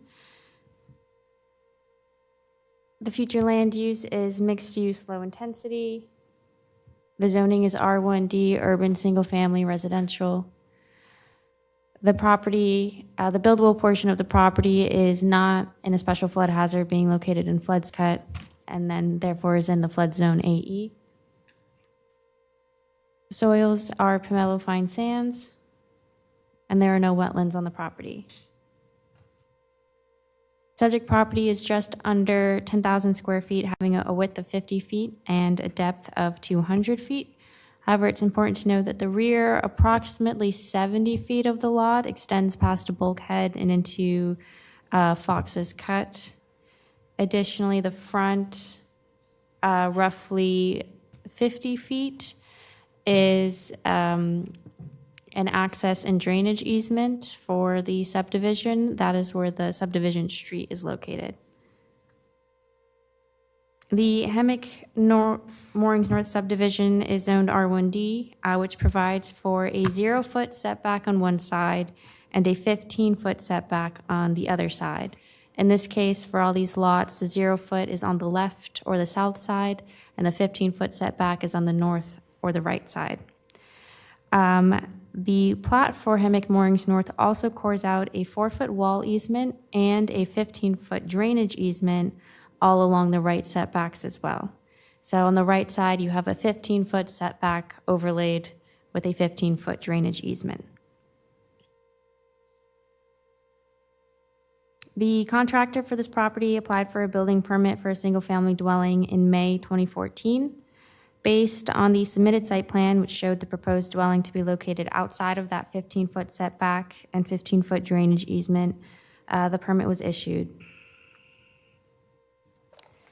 However, on August 16th, 2025, the applicant submitted a final survey which revealed that the as-built, now completed single-family dwelling is located only 14.5 feet away from the right property line, which is an encroachment of 6 inches into both the 15-foot setback and the 15-foot easement, therefore requiring both a setback variance and an easement vacation. The owner submitted a petition to vacate the portion of Hammock Moorings North subdivision to the county for the easement encroachment. This petition was approved by the Board of County Commissioners at the August 18th regular meeting. Now, because the setback encroachment was only 6 inches or 3.3% of the minimum required 15-foot side setback, this did qualify for an administrative variance under our code, which gives staff the authority to grant variances that are less than 5% of the minimum setback. However, notice of the request must be sent to all adjoining property owners, who then have 30 days to object to the request. If one does, the request must then be reviewed by the Planning and Development Board, and a letter of objection was received from the adjoining property owners located at 3538 North Ocean Shore Boulevard. So again, to summarize, this property is just under 10,000 square feet. It's specifically Lot 11 of Hammock Moorings North. It has both that 15-foot right side setback and 15-foot drainage easement. Technically did qualify for an administrative variance. The 6-inch encroachment into the easement was vacated and approved by the Board of County Commissioners at their August 18th regular meeting. This specific request is for a 6-inch right north side yard setback variance from the minimum required 15-foot right side yard setback. Again, that's 3.3%. This is an after-the-fact variance, and we did receive that administrative variance letter of objection. So reading the criteria into the record, number one, this subject property is not particularly unique in comparison to the other lots of Hammock Moorings North.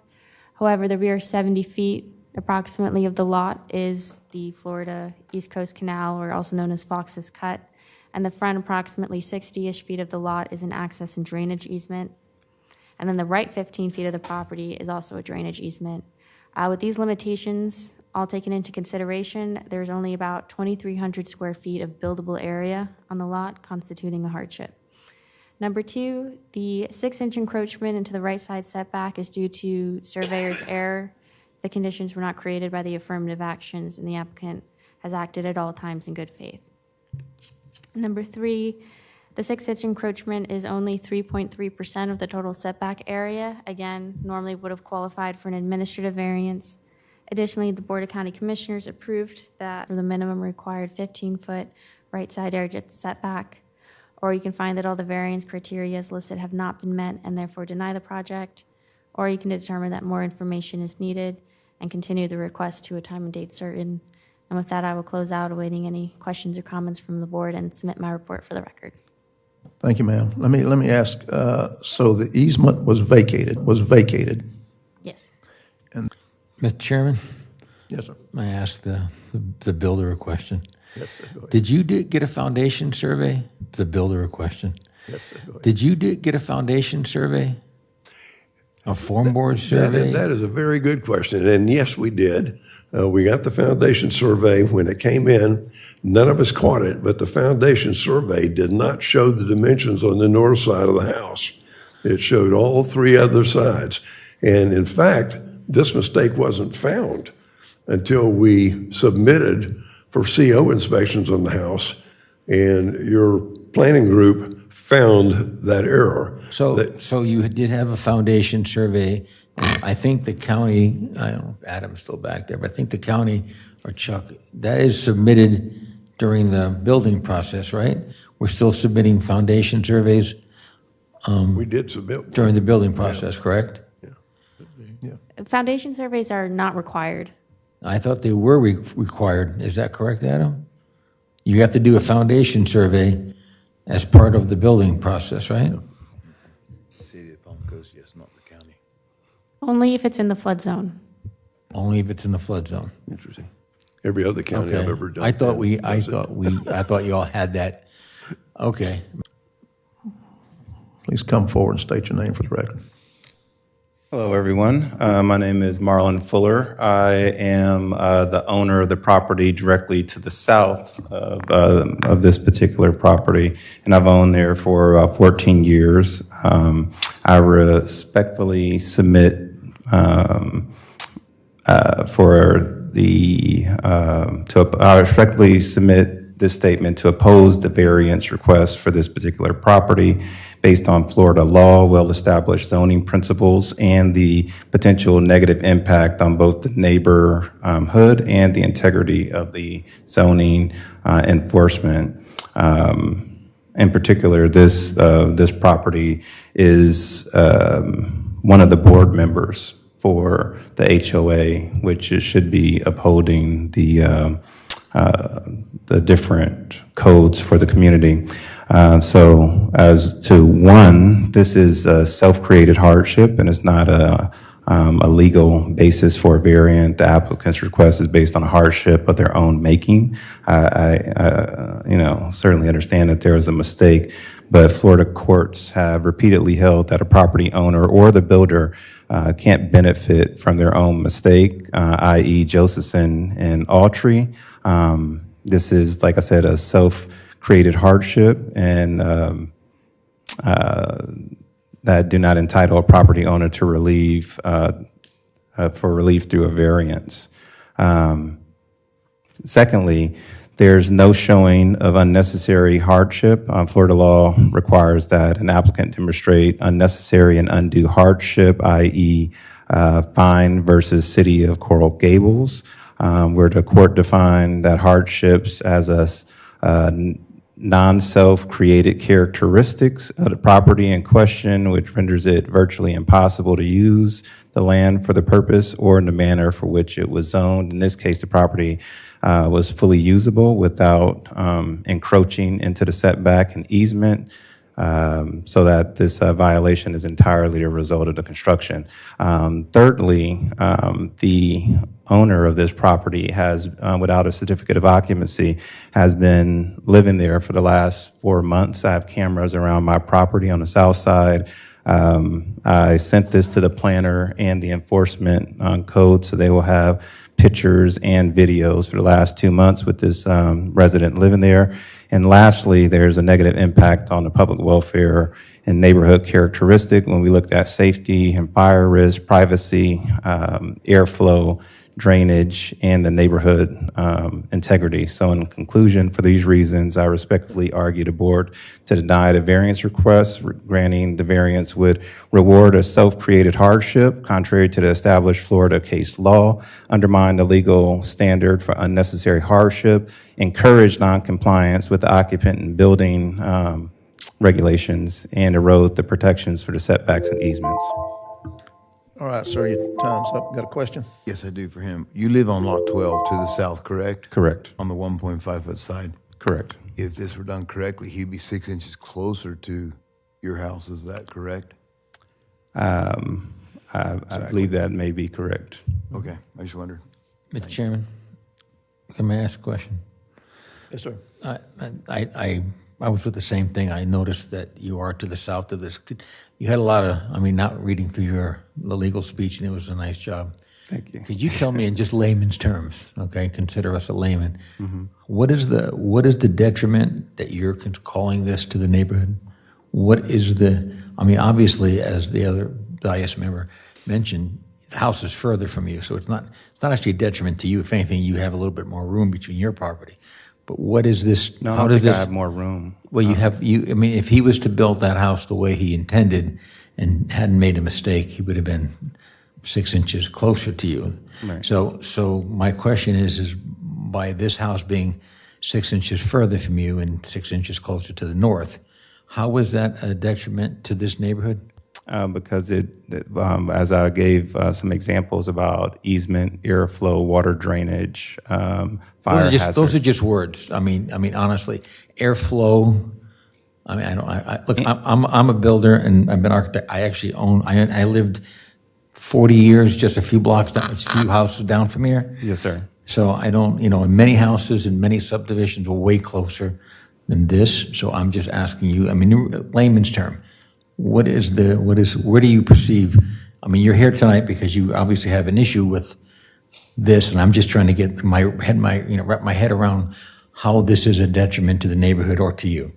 Well, I think, having a builder that does not align with the codes of the community or the code, having a resident that is not in alignment with the city code as well, meaning that a certificate of occupancy has not been granted. I think that it's showing that there's a repeated lack of enforcement and following of the rules. So, I mean, I'm a black and white person, so I can't get into all of the building jargon. I'm a doctor. I don't know about building. And I thought you were a lawyer. Actually, you no, did a good job.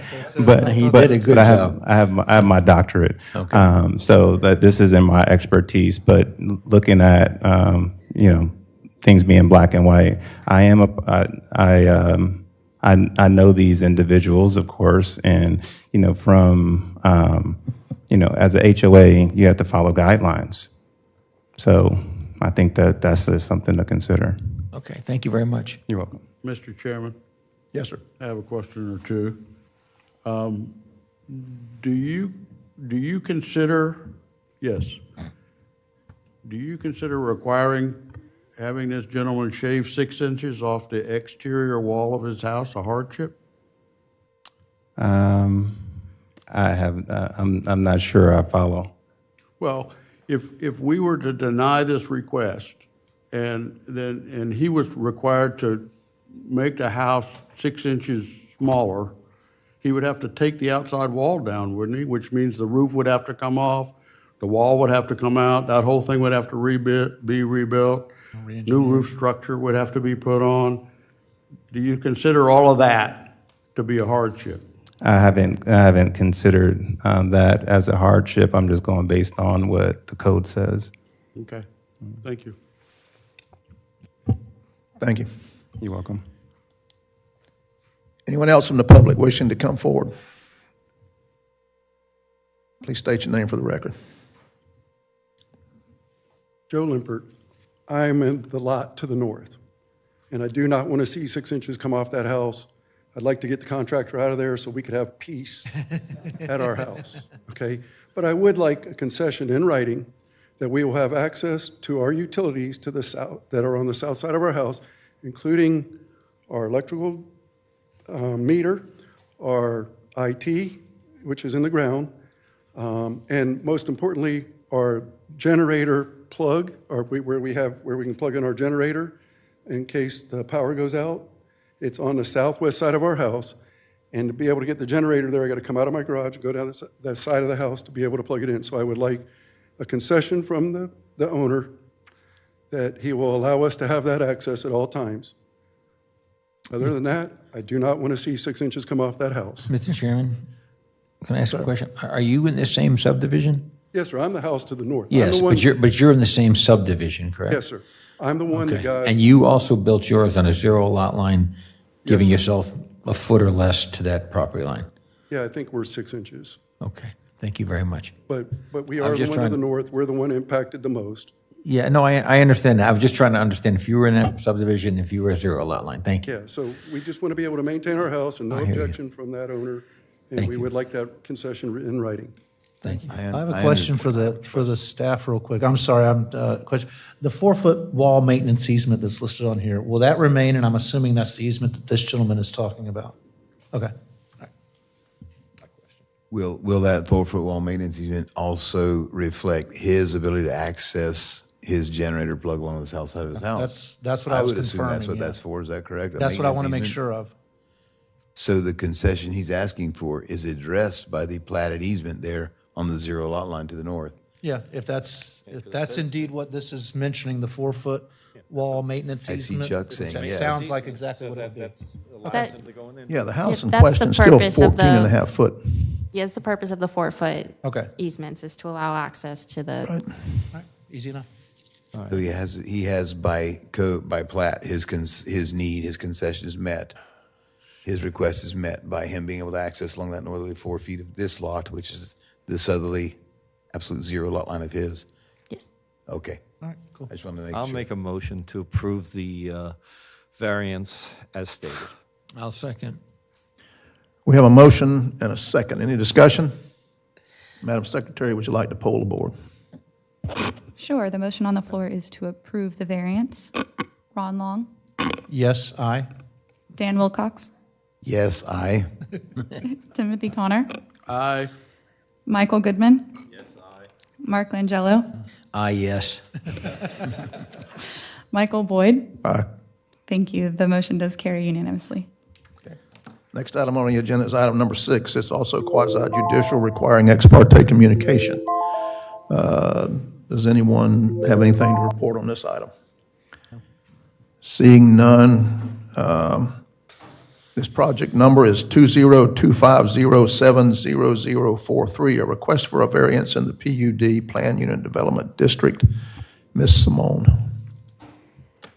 this request is located at 2 C Vista Drive, located in the C Colony subdivision up in the Hammock.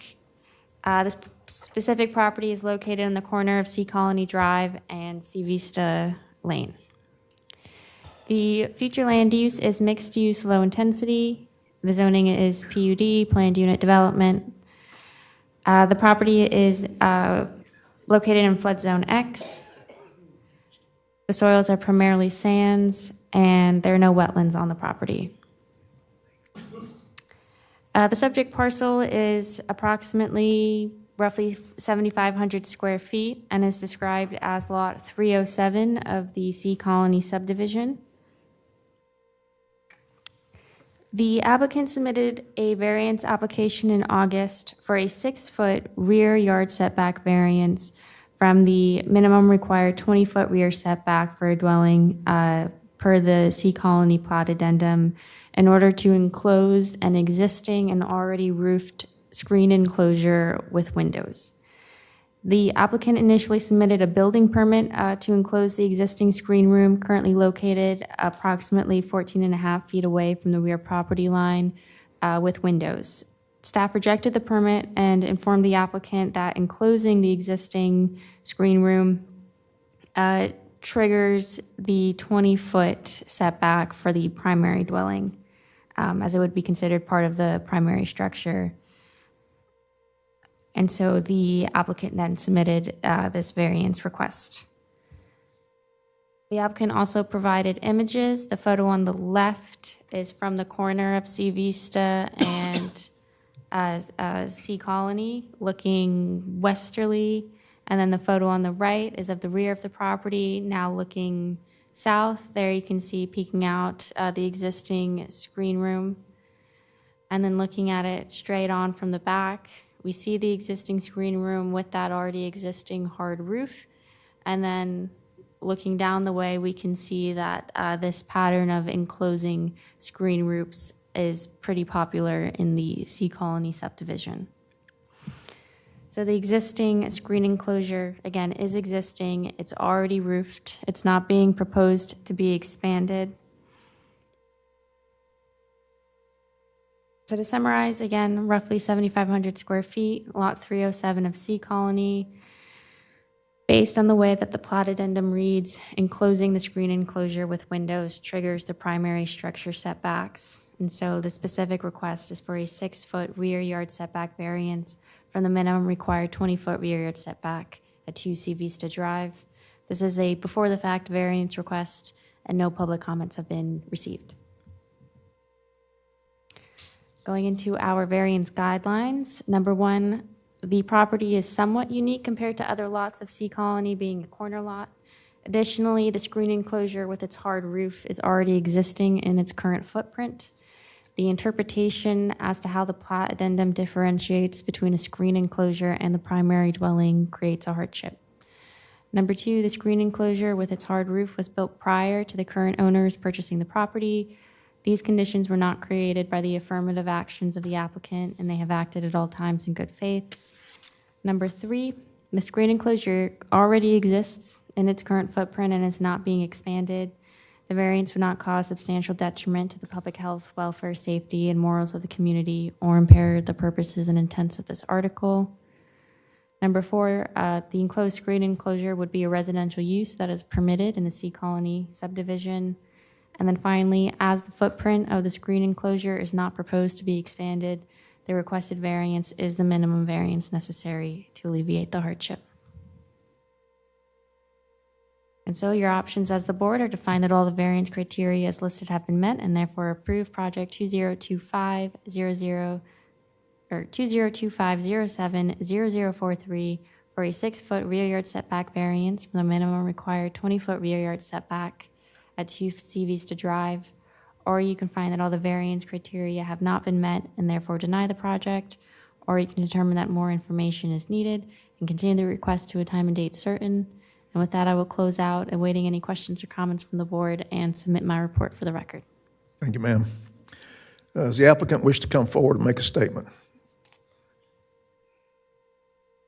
So please state your name for the record.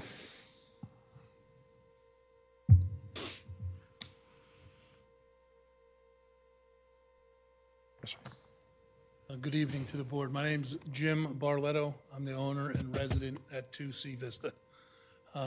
Could you speak into the microphone just a little bit closer? Sorry about that. My name's Jim Barletto. I am the owner and resident at 2 Sea Vista, and I think the presentation was well done. Thank you very much. One thing I would like to add, 3.5 years ago, when I put that property under contract, I came to this building and asked, it's an existing screened porch. I don't want to change the footprint. I want to enclose it. Is it a doable thing? I was told that it was a doable thing, and there might have to be a conversation about impact windows or non-impact windows, but it's probably a doable thing. We moved forward, purchased the property, and just want to enclose it so we have a little bit more square footage to live with. So there was a concrete pad there at the time? There is a concrete pad. There was a concrete pad. I've had an engineer out. There is a footing underneath the concrete pad to support the proposed enclosure, if we'll call it that. And I have a document from the surveyor that the end of that concrete pad, which is where we would be building, is 15 feet 1 inch from the property line. So the variance that we're asking for is 6 feet so that we don't get into that 6-inch problem that we just heard a minute ago. So pretty straightforward. Not disturbing any landscaping, just taking the screens out and putting some impact windows in, and changing the roof from the hard roof that's there to a hip roof that would be more in keeping with the style of the house. What's behind your house? We back up to the bulkhead, so 15 feet one is to the property line. Then there is a bulkhead and there's a canal. And because we are on the corner, we have one neighbor, and they have sent a letter to the county saying that they are fully in support, have no problem with what we're requesting. Okay, thank you. Any questions from the board? Is this that we have on the screen right now in front of us, that is the picture of the existing structure? Is that correct? Yes, on the, That's the Okay. existing. And that's what you're asking to replace and enclose in more? Yes. Okay. Mr. Chairman? Yes. The only thing I would say, I don't know if that footing is sufficient for a hip roof, but chopping out a block and making in a footing would be very doable and still not interfering with the variance that we would give. So don't be afraid to put a proper footing in your roof structure, because if you were to get a variance tonight, it does not preclude you from making the footing correct, okay? As a builder, I can tell you that footing that's underneath that thing is probably not quite thick enough for a hip roof, so you may want to put in a little bit better footing, but it's not a big deal to cut it out and put a right one in there. Just FYI. I thank you very much for the input. Thank you. Any other questions? Thank you, sir. Thank you very much. Any for your member of the time. public wishing to come forward and comment on this item? Seeing no one approach, we'll close public comments and go to the board. I'll make a motion to approve as written. Second. Yeah. I got it. Did we have a second? Yes, sir. Yeah, we have a motion and a second. Yes. Madam Secretary, would you like to poll the board? Yes, the motion on the floor is to approve Ron Long, Aye. Dan Wilcox, Aye. Timothy Connor, Aye. Michael Goodman, Mark Langelo, Aye. Michael Boyd. Aye. The motion does pass unanimously. Thank you. Item number 7 on the agenda is also quasi-judicial, requiring ex parte communication. Does any member of the board have anything to report? Seeing none, this is project number 202-507-0063, a request for a variance in the PUD Plan Unit Development District. Ms. Simone. this is a request located at 23 Medford Drive, also within the Sea Colony subdivision, for the same purpose of enclosing a screen enclosure with windows. The future land use is mixed use, low intensity. The zoning is planned unit development. The property is not located in a particular flood hazard area. The soils are fine sands, and there are no wetlands on the property. The applicant submitted a variance application in August as well for a 10-foot rear yard setback variance from the minimum required 20-foot rear setback for to enclose the screen enclosure, as well as a 6% lot coverage variance from the maximum allowed 40% lot coverage in the Sea Colony subdivision. The subject property was first issued a notice of violation in July for work without a permit. The path to bring the property into compliance is thus to obtain a building permit. And so the applicant has done so. They have applied for interior work and to enclose the existing screen enclosure with windows. Again, that requiring a variance approval in order for the permit to be issued. Staff informed the applicant that enclosing the existing screen room, which currently has a current 10-foot setback, would trigger the existing roofed screen enclosure to be considered as part of the primary dwelling and therefore subject to the single-family dwelling's minimum required rear setback of 2014. Looking at the site plan, staff also informed that the applicant are, based on the site plan, that the current dwelling and roofed screen enclosure are about 6% over the maximum allowed lot coverage of 40%. Because the original dwelling was built in 1988, according to the property appraiser, staff was unable to determine at what point the screen enclosure or the hard roof might have been built. and/or covered with the roof, and whether it did or did not have a permit to do so. This applicant also provided images showing in mid-construction what the screen enclosure would look like, as well as neighboring properties that have gone through a similar process. So again, to summarize, this property is a little bit smaller than the previous application at 5,000 square feet. It's lot 282 of Sea Colony. Again, staff was unable to determine exactly when or if the roof was permitted, resulting in the lot coverage exceedance. And then again, enclosing the screen enclosure triggers the primary structure setbacks. So the specific request is for a 10-foot rear north yard setback variance from the minimum required 20-foot rear yard setback, and a 6% lot coverage variance from the maximum allowed 40% lot coverage. There was some public comments received via email, some concerns about drainage due to the lot coverage variance. Again, this hard roof has been in place as far as we know, the last couple decades at least. So this really is just to bring it into compliance so we can then issue that permit. Reading the variance guidelines into the record, number one, the property is not particularly unique compared to other lots of the Sea Colony subdivision in shape or size. However, the screen enclosure and its hard roof are already existing in the current footprint.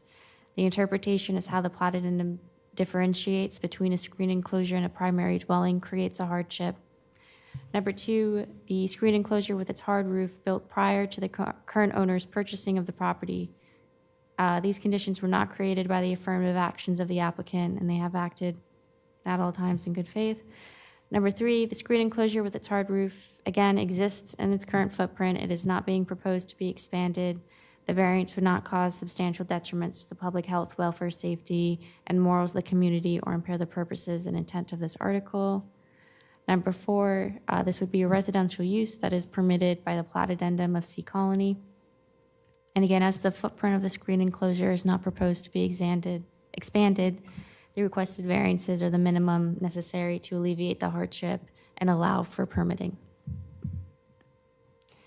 So your options as the board are to find that all the variance criteria as listed have been met and therefore approve project 2025-070063 for a 10-foot rear yard setback variance from the minimum required 20-foot rear yard setback and a 6% lot coverage variance from the maximum allowed 40% lot coverage at 23 Medford Drive. Or you can find that all the variance criteria as listed have not been met and therefore deny the application. Or you can determine that more information is needed and continue the request to a time and date certain. And with that, I will close out, awaiting any questions or comments from the board, and submit my report for the record. Thank you, ma'am. Does the applicant wish to come forward and make a statement?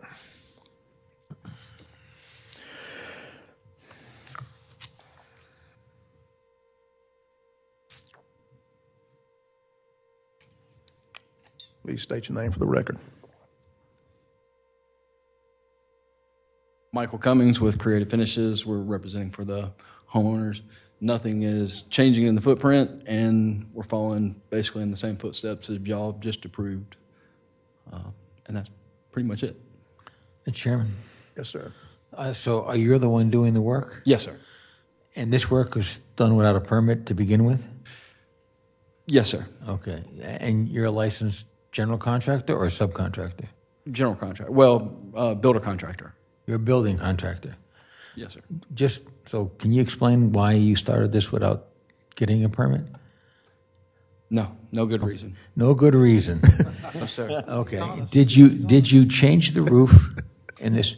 It looks like a new shingle roof on the pictures. The shingles actually need to be replaced. So there was a hip roof over that screen enclosure to start with. Everything in that picture of 23 Medford Drive is exactly the same except for the rotten wood that we started replacing on the outside where we wrapped with plastic when we got the stop work order. So you thought you were doing more of a repair than changing the structure? We changed nothing of the structure. Well, yeah, you could. Well, you started to. You can enclose it. Okay. It I'm was just already- trying to get. It was already enclosed with vinyl windows. Glass windows? Vinyl. So it was kind of like that whole... Looking through it, you're looking through vinyl? plastic vinyl. You haven't seen those? Yeah, I've seen them. It's, Plastic they got the flimsy ones, and then you got the hard plastic ones. Okay. There's two different types that are out there. Did they slap you hard at the building department and code enforcement? So you're learning your lesson this time? Absolutely. Okay. Come see us over at the HBA, okay? I'm already there. All right. I've already signed up. All right. Any other questions? Thank you, sir. Thank you. Any other member of the public wishing to come forward on this item? I'd like to note that neither one of them were sworn. What? Oh. You got to come to the microphone, ma'am. If, Ma'am? We're going to need. yes. Yes. If you're going to speak on an item tonight and you have not been sworn in, please stand and raise your right hand. Do you swear that the testimony you're going to give tonight is the truth, the whole truth, nothing but the truth, so help you God? I do. You may I do. proceed. No, I just wanted to clarify the vinyl windows in Sea Colony. Would you state your name for the record, please? Sandra Cacamo. When they would close in these porches in Sea Colony, a lot of people, they were just screens originally, and they put in that vinyl plastic, which, you know, in as close we are to the ocean, that they didn't last very long. So a lot of people wanted to put in windows. And this property, that whole porch enclosure has been there for years. That roof had not been touched. The background of that whole thing is the same footprint. Nothing has changed. They just wanted to close it in. Mr. Chairman, for the record, again, could you give us your name and where you live? Sandra Cacamo. And your address, ma'am? It's 22 Sea Vista Drive. Thank you so much. Palm Coast. Thank you. I live in Sea Colony. I'm around the corner, so I was notified about both the last two applications. So I just had that little bit of clarification that what he said was true, that all of that has not been changed at all, and they were just closing it in. Appreciate it. Thank you, ma'am. Okay, you're welcome. Any other member of the public wishing to comment on this item? Seeing none, we'll close public comments and go to the board. I'd make a motion to approve the motion as written. I'll second. We have a motion and a second. Any discussion? No, I guess that look, I get these because it's like almost, there's not changing anything on the property, they're just enclosing it. Only my whole issue was that as a contractor, he should have got a permit, and I think he got slapped enough, so. Okay. I think it's duly warned. Madam Secretary, would you like to poll the board? Thank you. So the motion on the floor is to approve. Ron Long? Aye. Dan Wilcox? Aye. Timothy Connor? Aye. Michael Goodman? Aye. Mark Langella? Aye. Michael Boyd? Aye. The motion does pass unanimously. Thank you, ma'am. Item number 8 on the agenda is quasi-judicial, also requiring ex parte communication. Anyone having anything to disclose? I have a disclosure in the form of, I've known Mr. Smith for a number of years, and we had a short conversation in the hall before I came in. Other than that, I'm not involved in this, so I don't think that disqualifies me, but. Do you have a gain or a loss? What was the subject of your discussion? Was it this I agenda said, item? hello, why are you here? And he said, I'm here on a pool variance. No. All right, thank you. This is project number 20250700051, a request for a variance in the R1 Rural Residential District. Ms. Simone. The subject property is located at 41 Atlantic Drive, which is up in the Marineland Acres neighborhood. The future land use is residential low-density rural estate. The zoning is R1 rural residential. It is located in a particular flood hazard, being in flood zone AE. The soils are primarily sands, and there are no wetlands on the property. According to the recorded plat, the subject property is about 7,800 square feet, having a width of 75 feet and a depth of 105.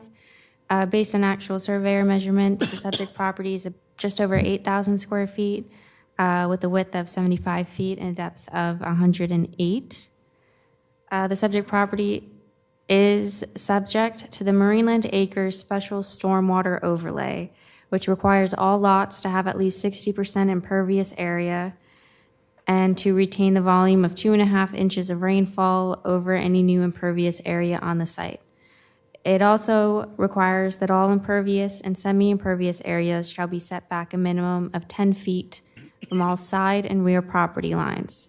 So although this property is a non-conforming lot of record, which normally allows for 7.5-foot setbacks, the requirements of the Marineland Acres Special Stormwater Overlay supersedes the allowances of the nonconformity.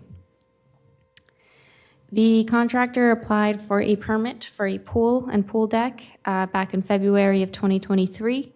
After several revisions, the submitted site plan was approved and the building permit was issued. The approved site plan showed a 10-foot left side setback to the pool and pool deck in compliance with the special stormwater overlay.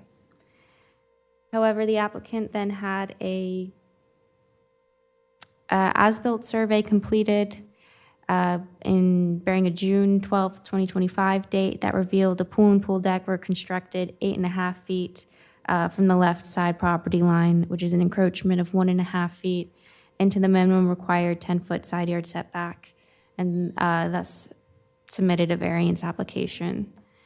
The applicant explained that the error was due to miscommunication with the field technician who had measured based off of the non-conforming lot of record setback of 7.5 feet instead of the Marineland Acres Special Stormwater Overlay setback of 10 feet. Applicant met with staff to confirm that the location of the pool would not impede any drainage issues.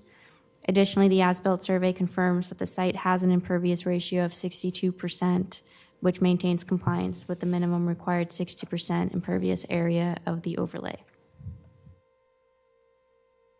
So again, the subject property is just over 8,000 square feet. It is more particularly described as Lot 33 of Block 7 of the second addition to Marineland Acres. It is subject to the Marineland Acres Special Stormwater Overlay, which requires 10-foot side and rear setbacks, on-site stormwater retention, and that 60% minimum required pervious. So the specific request is for a 1.5-foot left side yard setback variance from the required 10-foot side yard setback for a pool and pool deck. This is an after-the-fact variance request, and we did receive public comment, which was included in the record. Reading the variance guidelines into the record, while the subject property is not particularly unique compared to other lots of Marineland Acres, the applicable special stormwater overlay requirements substantially increase the difficulty of reaching compliance. While the subject property is considered a non-conforming undersized lot of record, again, normally having 7.5-foot side setbacks, these requirements are superseded by the overlay, increasing the side setbacks to 10 feet, while adding requirements for pervious area and stormwater retention, and thus creating a hardship. Number 2, based on the information provided by the applicant, staff has determined that the encroachment to be an unintended error resulting from miscommunication about which codes are applicable to the subject property. Once the error was found, the applicant submitted for a variance prior to submitting for a final survey inspection. The conditions were not created by the affirmative actions of the applicant, and they have acted at all times in good faith. Number 3, staff determined that the encroachment would not impede drainage. The property is still compliant with the minimum 60% impervious and stormwater retention requirements of the overlay. Additionally, the pool will not be visible to the public once the proposed 6-foot PVC fence is built. The variance would not cause substantial detriment to the public health, welfare, safety, and morals of the community or impair the purpose and intent of this article. Number 4, pools and pool decks are a permitted use in the R1 district and within the Marineland Acres Special Stormwater Overlay. And finally, the requested variance is the minimum variance necessary to alleviate the hardship. The only alternative would be to remove the pool. So your options as the board are to find that all the variance criteria as listed have been met and therefore approve project 2025-07-0051 for a 1.5-foot left side yard setback variance from the minimum required 10-foot side yard setback for a pool and pool deck at 41 Atlantic Drive. Or you can find that all the variance criteria as listed have not been met and therefore deny the request. Or you can determine that more information is needed and continue the request to a time and date certain. And with that, I will close out awaiting any questions or comments from the board and submit my report for the record. Thank you, ma'am. Does the applicant wish to come forward and make a statement? State your name for the record, please, sir. Rich Smith, and excuse me, I've got a terrible cold. I am the representative for the owners and also the builder in error. So staff's done a lot of work to help me get through this. Susan, our county engineer, has approved the site plan as it is. There is no drainage impediments. There's no issues with the pool where it is physically as it relates to the construction of the house. The house is ready to go to CO. So obviously the pool would be, a great thing to be able to deliver to this homeowner.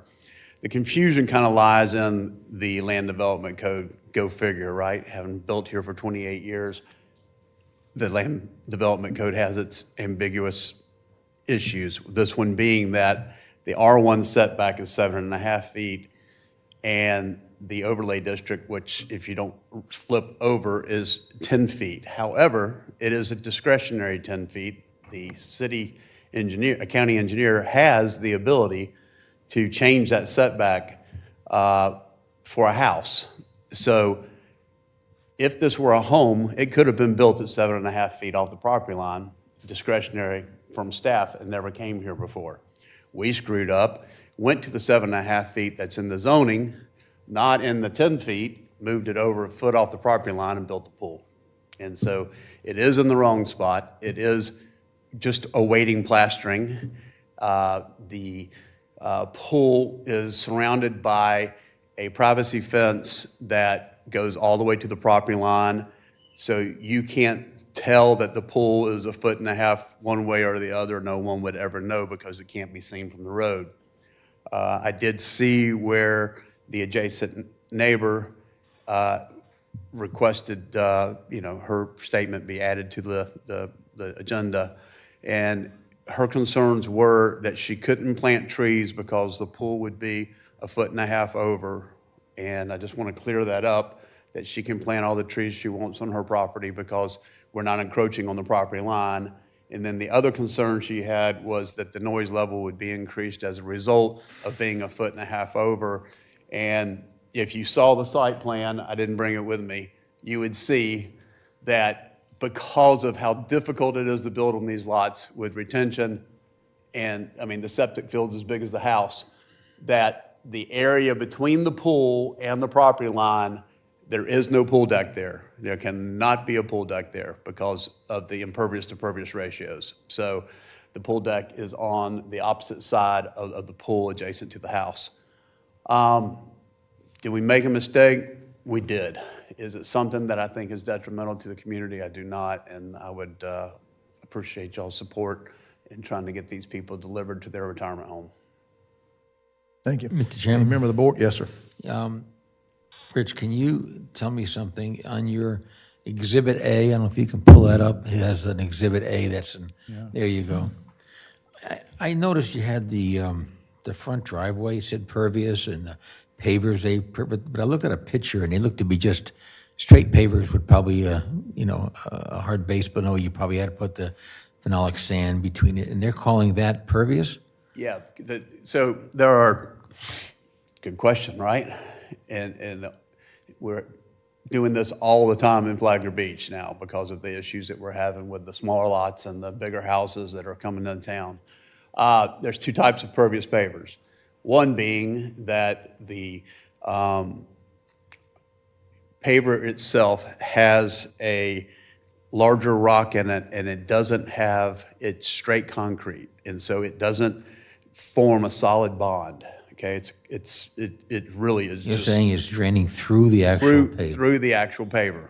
And so when you're getting a rain, it's not sheet running down the driveway, it's draining into the paver? And it is. And you can buy pervious concrete now. In fact, we have a project going on. What, just out of percentage, what percentage like of water is drained through versus sheet run down? Just approximately. I can tell you, I don't have the sheet that's got where it was approved, but the county does not give us 100%.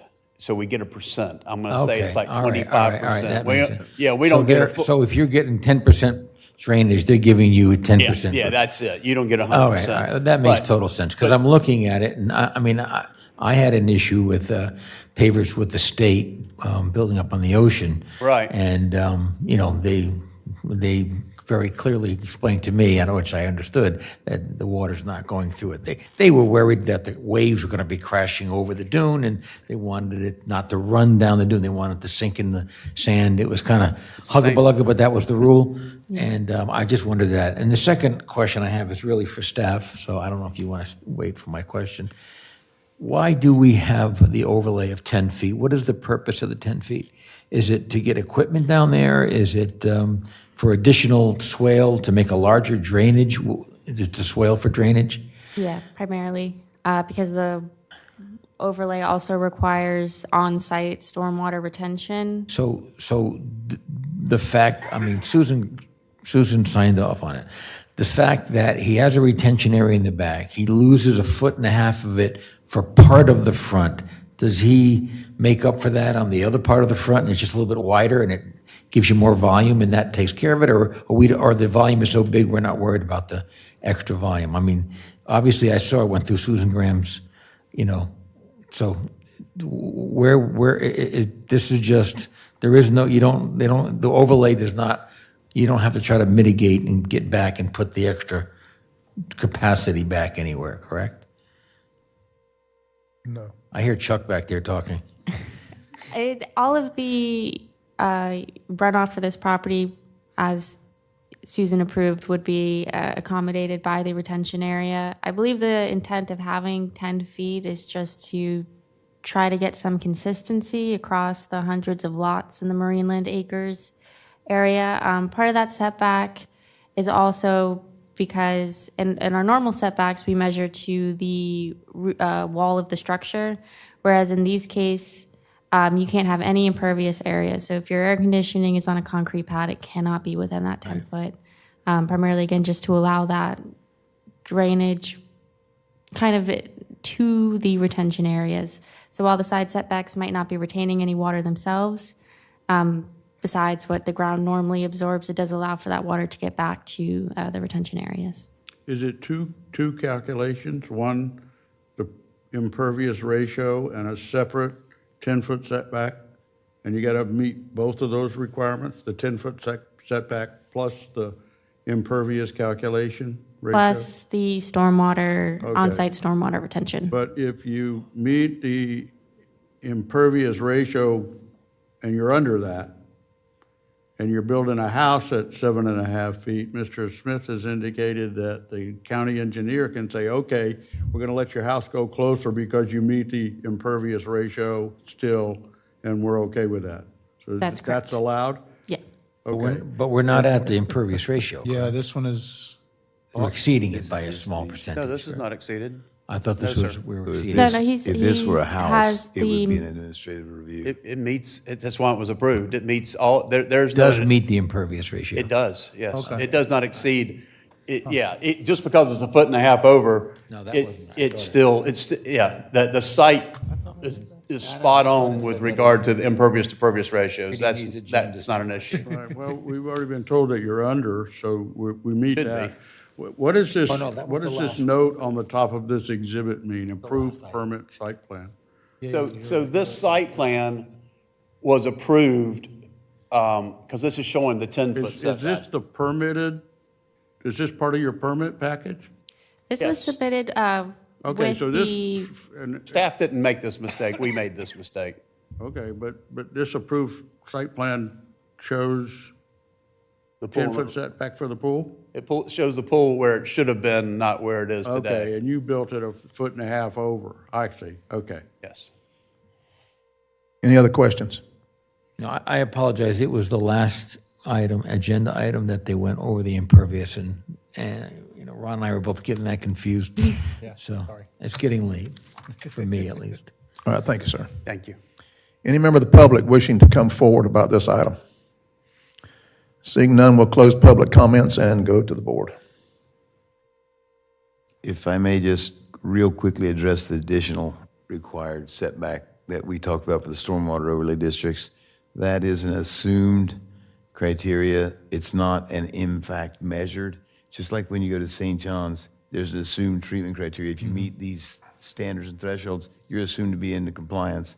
That's why we went through and put this 10 feet in. It's assumed that you're going to be able to capture and retain and adequately handle your own stormwater on site. Is it a guarantee? No, but it's a close shot. Yeah, And it's a good that's- guideline.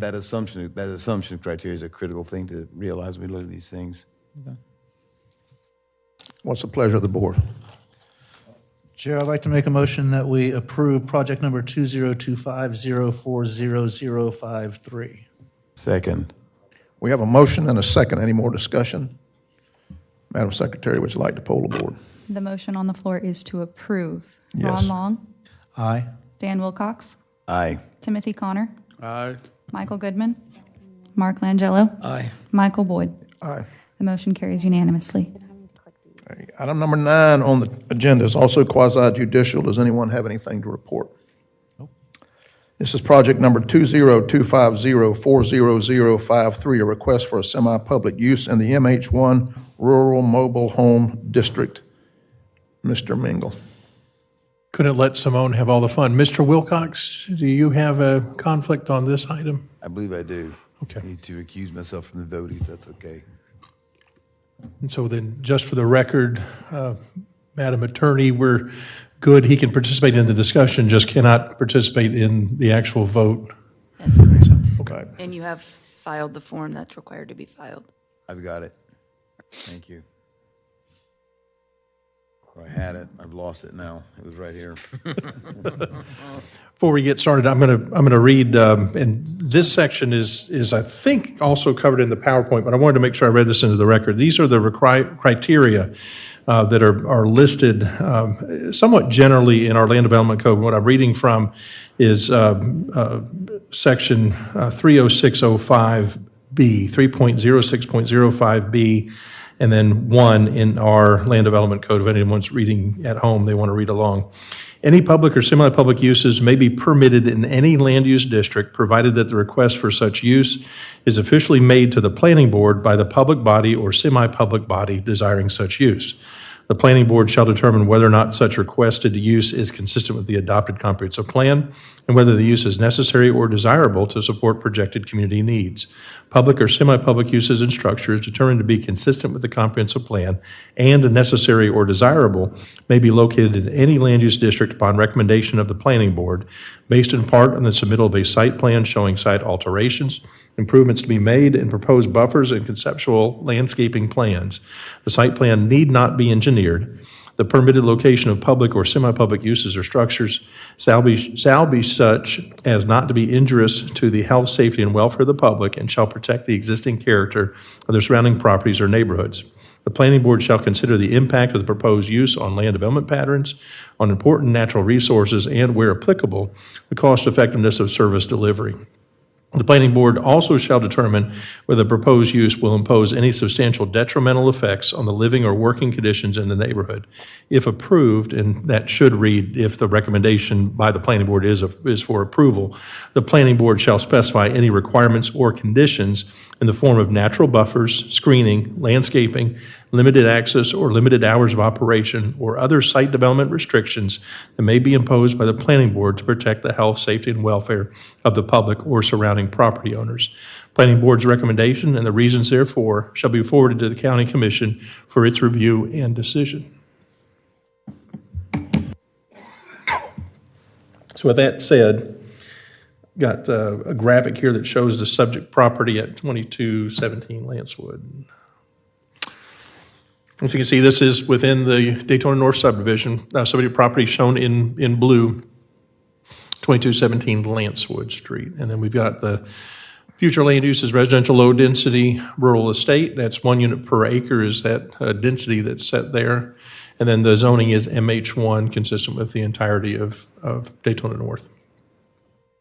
This parcel is within a flood zone. It is within zone AE, and you can see the location there in relation to the flood zone. What you have happening there is the canal at the south end where you see the hatching, the purple hatching, kind of pink hatching, fuchsia, is part of the floodway. And what should be happening here in this vicinity is because of the elevations, the floodway, there's an impoundment there. And so that what happens then is the waters then extend out into the area to the north, north of that canal, north of the impoundment that's happening on the canal. Even with the flood zone, we don't have any soils that are consistent with wetlands that are present. You can see here from this graphic, the soils on the property consist of Wabasso, fine sand, and Pineta Wabasso complex.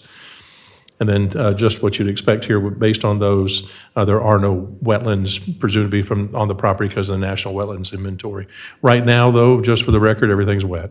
So that if you went out there now, you need hip waders.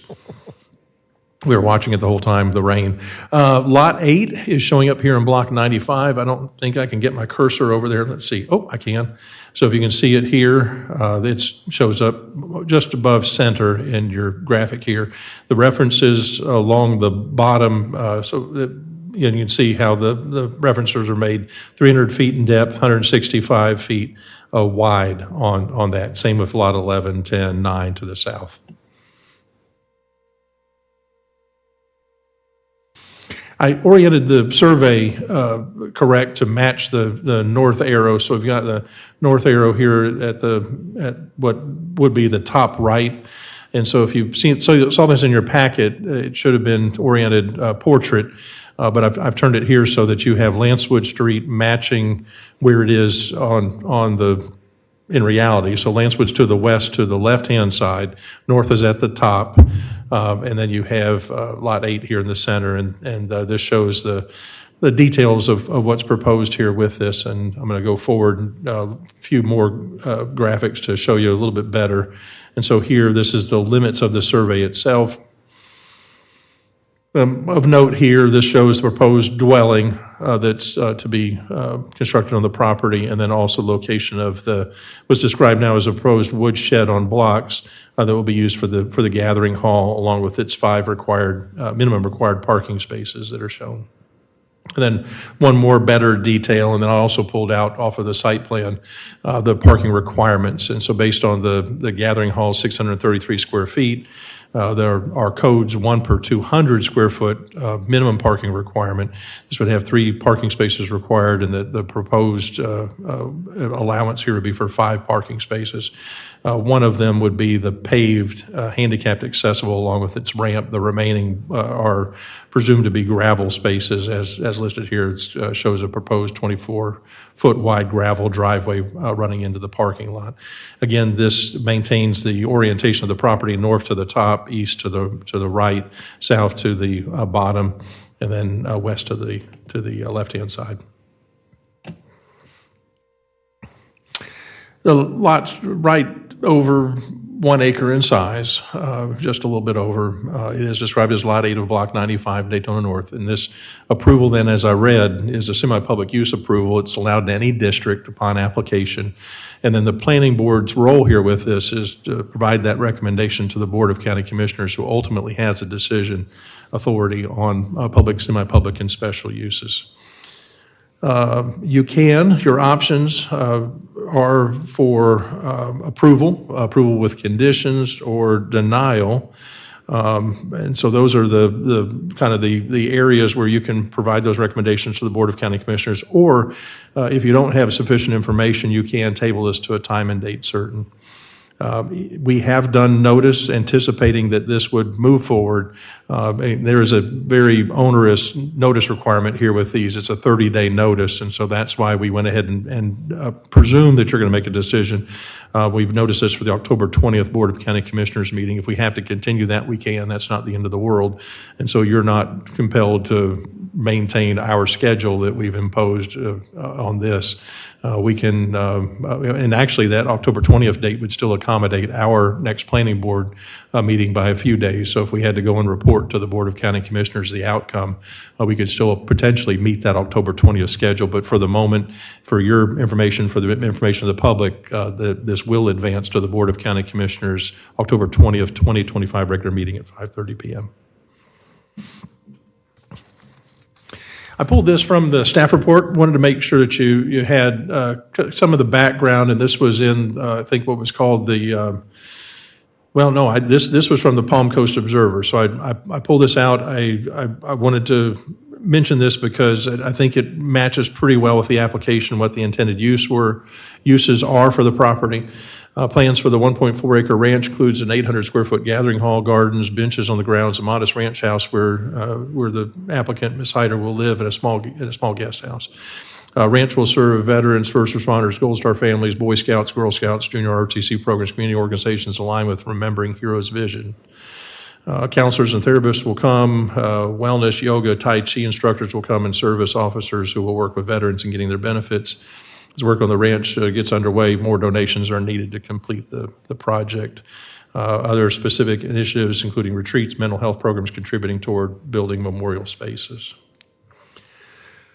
And then further in what has been termed as a certificate of need submitted with the application, there's specific items that were listed: supportive gatherings, providing safe, welcoming spaces for veterans and families to connect, share expenses, build community, workshops and seminars, educational sessions on PTSD recovery, grief support, suicide prevention, financial empowerment, homeownership, employment readiness, and wellness practices, therapeutic events including mediation, art therapy, storytelling, and equine-assisted healing programs in partnership with local providers. Then special ceremonies and celebrations, memorial services, family day events, holiday observances, and milestone recognitions.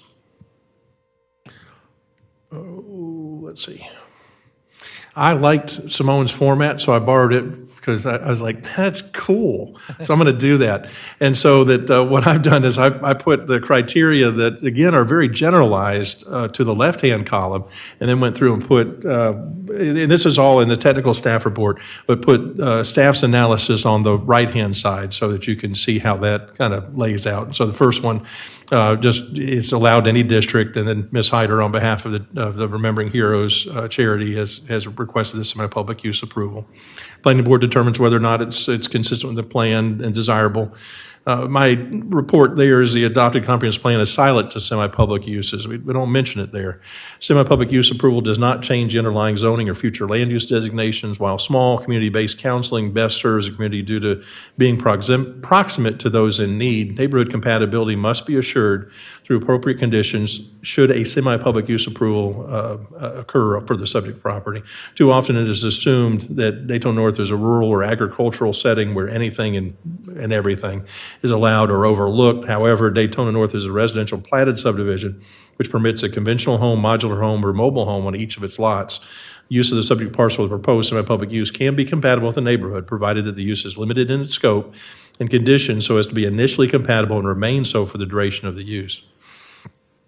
Criterion that we have that lists public or semi-public uses and structures may be located in any land use district. It's kind of repetitive, but it does say, based in part on the submittal of the site plan, site alterations, improvements to be made, proposed buffers. Submitted site plan exceeds the minimum setbacks of the MH1 Rural Mobile Home District.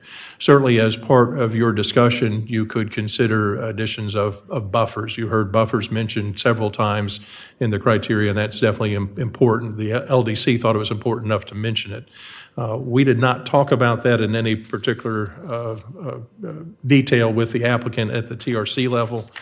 We did notice that the location of this building and the parking were roughly in the middle of the site. You did have that 50 foot off of the rear, I think some 40 something feet off of the south, and so it's roughly in the middle. But certainly you can still talk about adding landscaping, adding buffers, should you choose to do so, and those could be added as conditions.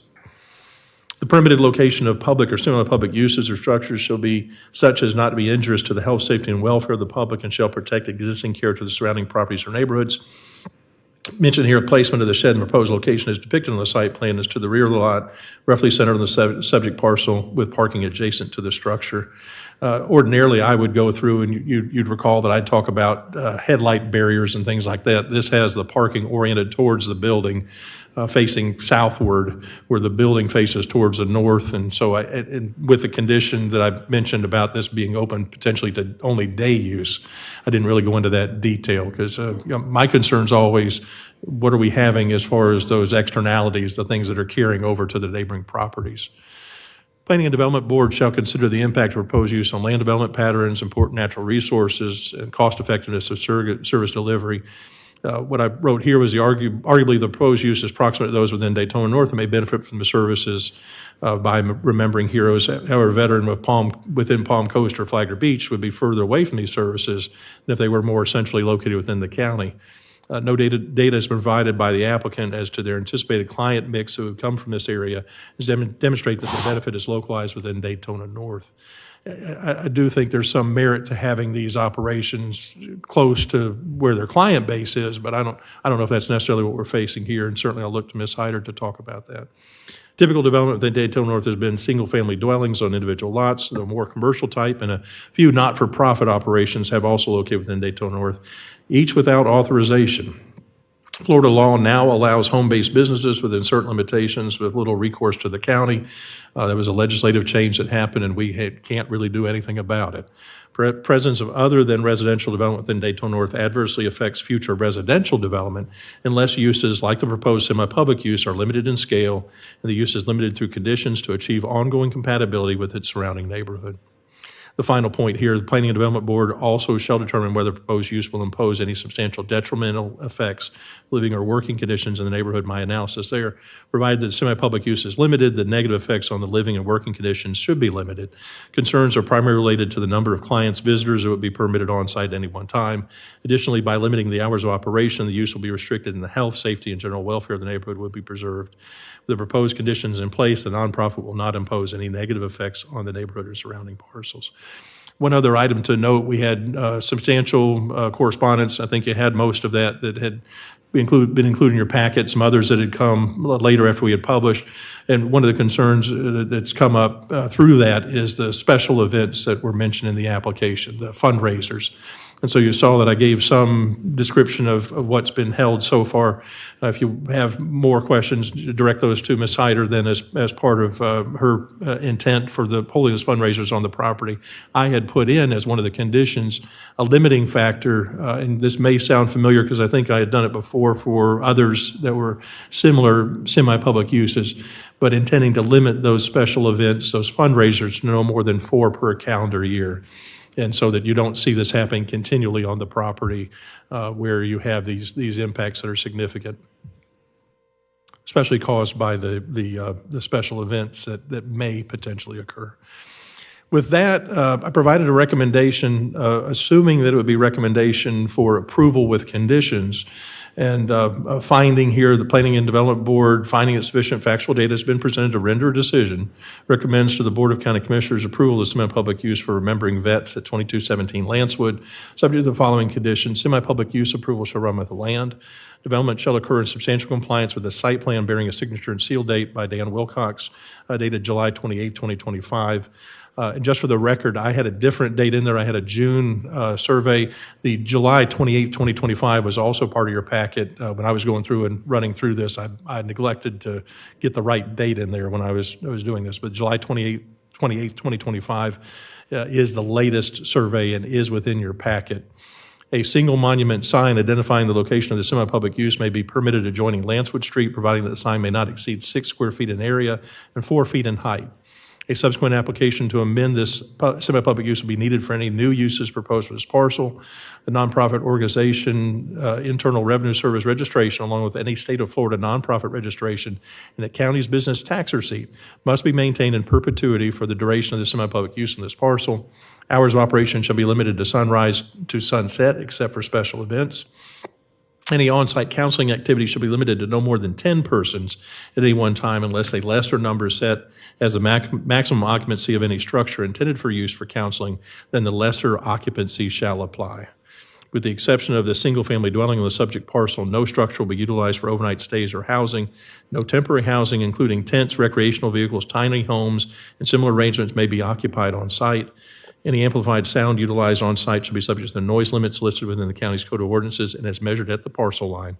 No on-street parking along or within the Lancewood Street right-of-way is permitted, and no more than 4 fundraising or community outreach events may be conducted on-site each calendar year, subject annually to the county's special event permitting process, but waiving any application or review fee. That last criteria or last condition that we proposed would have the applicant submitting a annual application, assuming that the site plan for any special event would stay the same, outlining the 4 events, the times, the dates when those would be held, and getting permission from staff. There would not be an application or review fee that would be collected, and we would just do that on a calendar year basis each year. Alternatively, if the board opts to not recommend approval subject to conditions, the Planning and Development Board may continue this request to a time and date certain. Our next meeting is October 14th at 6 p.m. And that's assuming then that, if you recall, that you did not have sufficient facts. So that first criteria, you're making that initial finding that sufficient factual data has been presented. And so if you don't believe that's the case, then you should then continue this to a time and date certain to allow the applicant or members of the public to provide sufficient factual data then for you to be able to render a decision. I think even with that preamble part that I read to you from the LDC, you can make the recommendation to the Board of County Commissioners to deny the request. I don't want to preclude that from your rubric of possible outcomes here, but assuming that you align with this, you say there's factual data that's present, the conditions were intended to provide a path for you to provide that recommendation then, and then really to add other conditions as you feel are necessary to achieve the compatibility, assuming that you do make that recommendation for approval with conditions. But you do have, I don't want to preclude your recommendation to the board to deny should you wish to do so.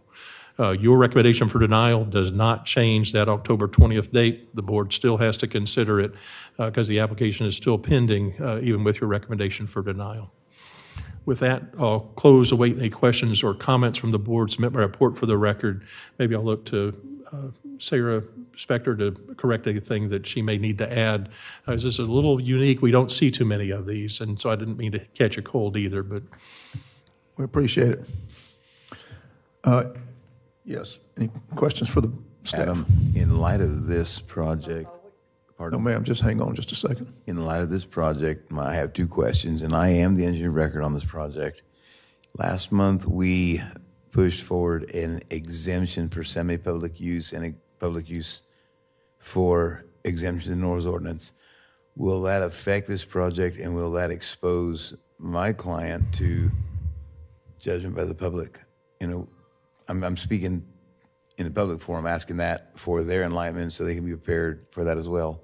And then in light of the fact that in the second reading yesterday, the Haw Creek Preserve was approved, is there an opportunity for us as a county to say, hey, look closely at your proposed stormwater system so that you don't adversely affect Quigley Bay, which is upstream from this, and cause further or even enhance or reduce the flow through Quigley Bay to be able to create some sort of stormwater improvement in this area as well? Can we go that route and say, hey, let's look at this? Because this little enclave of Daytona North is a headache for stormwater flooding, for potential floodplain issues. How would we address that? A couple of things I'd say, and I hadn't thought, and so I'm happy you mentioned the noise exemption. When that was presented to the Board of County Commissioners, the board unanimously came back and said that they weren't interested in adopting that. Okay. And so that effort failed. They actually said they thought it was government overreach, was one of the comments made by one of the commissioners. I'm not sure how an exemption's overreach, but that was said, and so it's off the table. Okay. And so on the side of the drainage and the stormwater, I think safe to say that we do have an expectation that the reserve, Fall Creek, whichever the name is, they're going to do more to help the situation than harm it. But knowing how water management district requirements are, they're going to be left at do no harm. With that in mind, this parcel is within its limits on its impervious, and so we're fine there as it's been proposed, and so there's no limitations that we're exceeding there. I'm not sure how, there's not an expectation on this parcel that there's going to be something done to better the stormwater situation. I think you're on track to, whatever happens upstream affects all things downstream. And I think it's good to keep that in mind. Bring all those components in, because those are going to be questions that Yes, sir. I've faced recently, and I wanted the developer, the client, to be aware of that. Sorry for bringing that up. So, okay, any other questions for staff? Okay, if the applicant wishes to come forward and make a statement, please come forward and state your name for the record. Name and address for the record. Good evening, everyone. My name is Kathy Hyder, owner of Remembering Heroes, Health and Wellness Serenity Ranch, and the property at 2217 Lancewood Street in Bunnell. And the first thing that I want to say is that I have been doing this for over 20 years. I've lived in Palm Coast since 2005. Remembering Vets, DBA Remembering Heroes was established in 2015.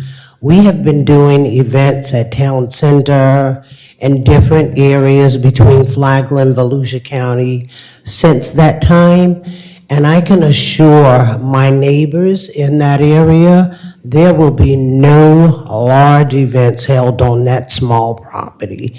It will not accommodate it.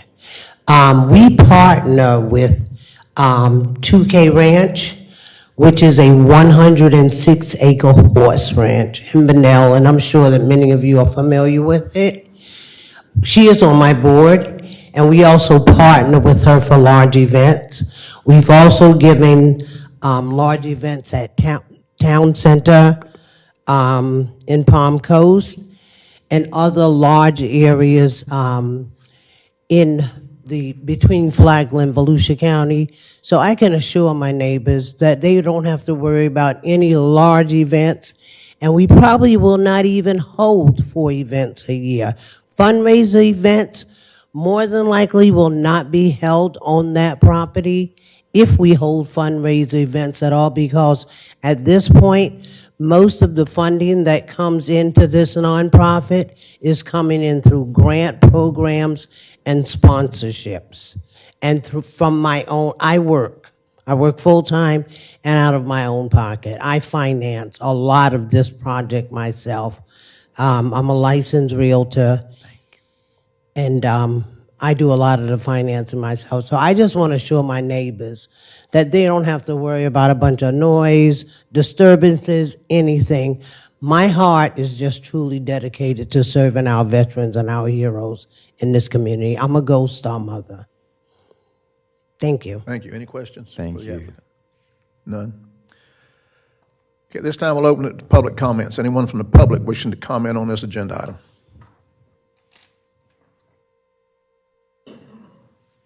Please state your name and address for the record. Good evening. Allison Nobles, 324 East County Road 90. Really nice to be in here with some new faces in front of me. This is the first time I've ever been in front of your board, so I'm kind of excited. You guys are great conversationalists and questions. Like, this has been a breath of fresh air. I had something prepared, but I'm kind of going to go off base. I think what she's trying to do is great. I think helping our veterans is great. It's fantastic, but this is not the location. We're in the middle of housing. I don't want to call it developments. There's neighbors on all 4 sides. And the survey that we have in front of us is showing 4 regular parking spots and an ADA, but we're needing a total of 7 spaces. So I'm not sure where the other 2 spaces are coming from, if they're like in front of the single family residence. But parking on Lancewood, it's inevitable. If we're having more than, I think we account for 4 people per car. So if we're accounting for more than 28 people, we're parking on Lancewood. And then it puts all of the residents in the neighborhood in a very sticky situation of constantly calling and reporting the traffic, the issues. Sunset to sunrise, that is very wide for interpretation. Sunset, it's not a set time, and we all know daylight savings times, it changes. Like I said, I don't want to negate what she's doing. I think what she's doing is great. I think a better location is just not here. If this was on County Road 305, I would be here cheering her on. That's like prime location for this. I think bringing these types of things out to that area is very crucial. There's a lot of people that can't come into town to get these types of resources. But this is just not it, in my opinion. And I really want to believe that we're not going to have big events. But as we see with other developments going on in our town, in our city, we can't go off of what we think or what we hope is going to happen. We have to base everything off of worst case scenario. And when I hear gathering halls, I hear therapy sessions, I hear equine therapy, it's more than just 5 or 6 people coming to hang out and gather. I really hate to be the Debbie Downer today, but like I said, I think what she's doing is great. I just do not think that this location is the best location for this. Thank you. Thank you. Just for clarification, sunrise and sunset is a direct time, is an absolute time. Every day, sunrise and sunset is a set time. Are we able to Microphone. You can look at that on the Weather Channel. Yeah. Sorry. You can look at that on the Weather Channel anywhere. Are we able to put that in like a numerical value within, if we do approve this with conditions, like because it changes every single day? There's more daylight in the summer than there is in the winter, so it changes. It literally changes. It changes on a day-to-day basis, but you can look it up every day on the Weather Channel. I mean, as an avid hunter, I get 30 minutes before sunlight, 30 minutes after sunlight. So interpretation is there. That's my main concern. Well, sundown in some cases can be 9:30, right? Sunset and sunrise is a specific time every day. Okay. Yep, you can read Every that. day, it's a specific time. It's published. Any other person from the public wishing to comment on this item? Chance to rebut. They need to be ready to speak. Mike, should have a chance to rebut, won't you? Yeah. You can have a time in just a minute. Is she the only speaker, or is anyone else going to speak? If you're going to speak, they should be ready. Oh. Just name Somebody hand these out to the board. Yes, just name and address for the record. Okay. Yes, ma'am, if you would state your name for the record. Marcia Freed. Okay.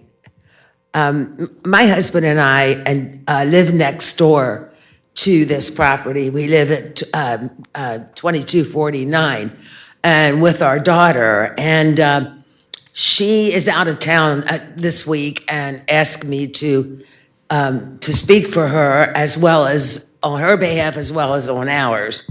Our daughter's a nurse. She works shifts, and a lot of times she has to sleep during the day. And we feel like the disturbance of car doors shutting and engines starting will affect her sleep somehow. I mean, if 10 people are permitted at a time, then there is a potential of having in excess of 30 to 40 cars in and out a day. All of these groups that they want to have, these fundraisers and so forth, parking is a problem, because the last time there was one held there were 30 cars parked up and down Lancewood Street. And this property isn't going to have that many. As I see here, there's 7 spaces planned. So, but my husband and I both do have some serious lung issues. The exhaust from cars coming in and out will affect our breathing. If you'll read the handout that I gave you all, you'll see in there what effect parking lots have on breathing, the vehicles and so forth that are in and out. we moved here to get away from the city and the air pollution and living in the surrounding forest and the ocean has been really good for us. We are approximately 150 feet away from the property that she has the cars and the parking.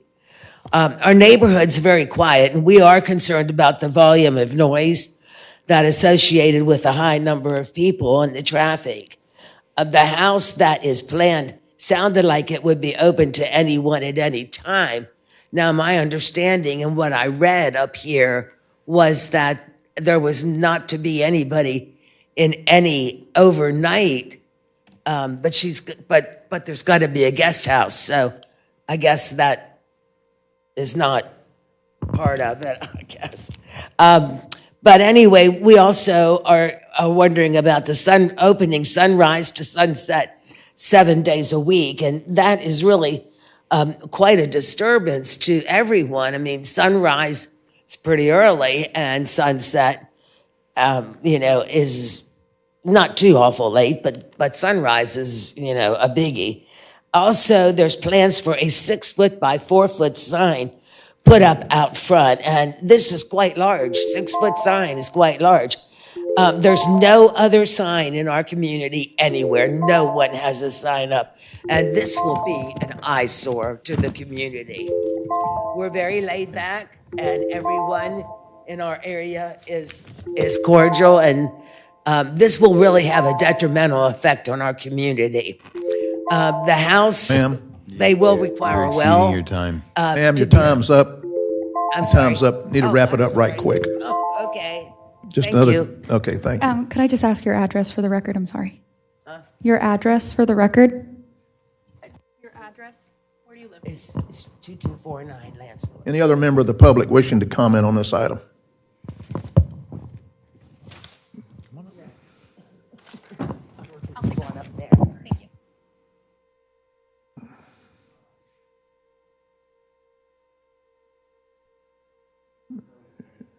You would come forward and state your name and address for the record, please.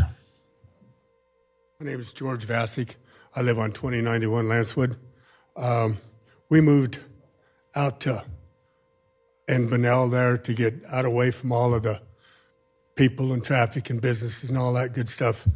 And my question is, why would you pick the middle of a residential neighborhood to bring in a business and have all this traffic going in and out? It's going to make it worse than what we've got now. And it's a quiet neighborhood. And I just think that it's putting more havoc into what's going on around here. It's a quiet neighborhood, and it's not going to stay that way. If we've got a business in there and you're going to have all this traffic in and out, and like I say, if she's got events coming in there and she said, well, I don't think we're going to have them there, but you're opening it up to where she can, whether she has them there or not. So I don't think that it's for the community and from where we're at and for what we've got there to have a bunch more traffic and have a business coming in where this is a residential area. And I just wanted to state my opinion on it because I don't think that it's the right place to be doing it. Because of what she's wanting to do, it's a great idea. I don't have anything against the vets, or I'm thankful for them and everything. My dad was a vet and all that. But to do what she's wanting to do in a small area, I don't think our neighborhood is the place to be doing it. Thank you. Thank you. Any other members of the public? Come on.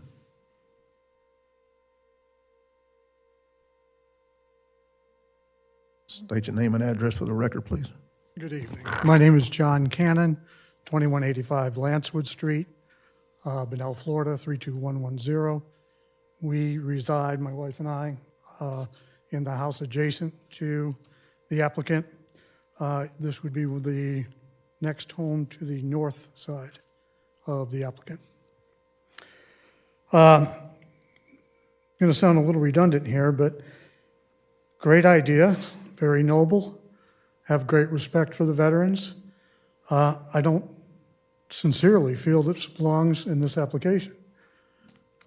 These are residential homes. We've been there 17 years. We built a custom dream home that we have busted our butt on, if I can say that. We welcome neighbors. I had the opportunity to meet the applicant several times, just about at the time that she purchased the property. Everything was very amicable, got along well, had no problem. Actually looked forward to having her as a neighbor. Things have continuously seemed to change with things getting bigger, more entities using this building, not even necessarily remembering heroes, but apparently it looks like this can be leased out and rented out to different organizations that share comparable views to what she does. I don't know where this ends, to be honest with you. I'm concerned a bit, as we mentioned with parking. The current parking setup as it is would be roughly 40 foot from our property line. 40 foot is pretty close. I can't reiterate enough, these are not large pieces of property. They're 1 acre, to be exact, they're 1.14 acres. Things close in pretty quick when you start doing driveways and sheds and homes and everything else all on a property sandwiched between residential properties. I'm a bit concerned. There's been something alluded a bit to health concerns and so on. My wife suffers from severe asthma. I was unfortunate to be involved in an extremely bad car accident where this was in February of 2018, at which time I was in a coma for 3 weeks, had lost 30% of my right lung, and simply don't have the same type of threshold for breathing, chemicals, what have you. 7 parking spots, 40 feet away. We've talked about runoff and so on. And I don't want to get too off subject, but we've talked a bit this evening about permits and lack thereof. There has been a complete, utter disregard that the applicant has shown for just absolutely violating every possible permit you could imagine, all the way down from culverts that have caused flooding to our adjacent property. I think you have a long history. I can document it as well if you'd like. I can also share some pictures if that's helpful for you of different, pretty much in chronological order as to how things were done and certainly not permitted and not done properly.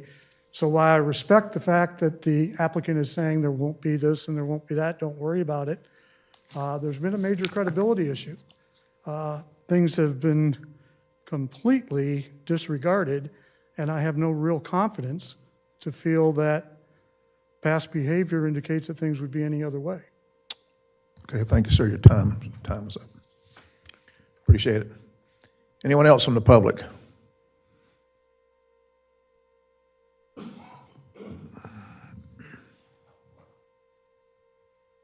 State your name and address, please. Janice Cannon, 2185 Lancewood.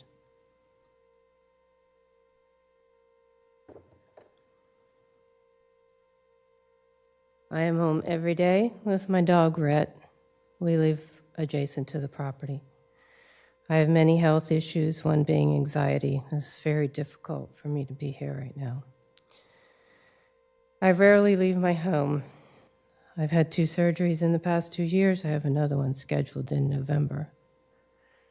I enjoy working in the yard, spending time outdoors. As you may know, the Mondex is known for many issues. That is why we have security cameras and our dog. Our neighborhood has a share of break-ins, vandalism, even homeless wandering around. We have a tight-knit group of neighbors. We all watch out for each other. Our dog lets us know immediately if anyone approaches anywhere near our property. We're leery of non-residents or people who wander or don't seem to belong. I feel my simple life of peace and well-being will end with a business parking lot just a few feet away. I don't know how I will control the dog issue as soon as someone pulls in the parking lot. The event was Hard to control him. He barked all day. I can't keep the dog in the house. He was barking in the house. I understand what Catherine is trying to do. It's a noble cause. I really believe this is her dream. But my dream is my home. I enjoy my backyard. I enjoy my privacy. I like to go in my pool when I wish without wondering if there's someone. I mean, it's 40 feet from adjacent, directly from my pool and my lanai and our living space outdoors. I have asthma, and exhaust fumes just cause extreme discomfort. I don't understand the need for this facility to be located in my backyard I've enjoyed for the past 16 years. I request that you please disapprove this. I would like to work together to find a more sensible solution. Possibly, I've addressed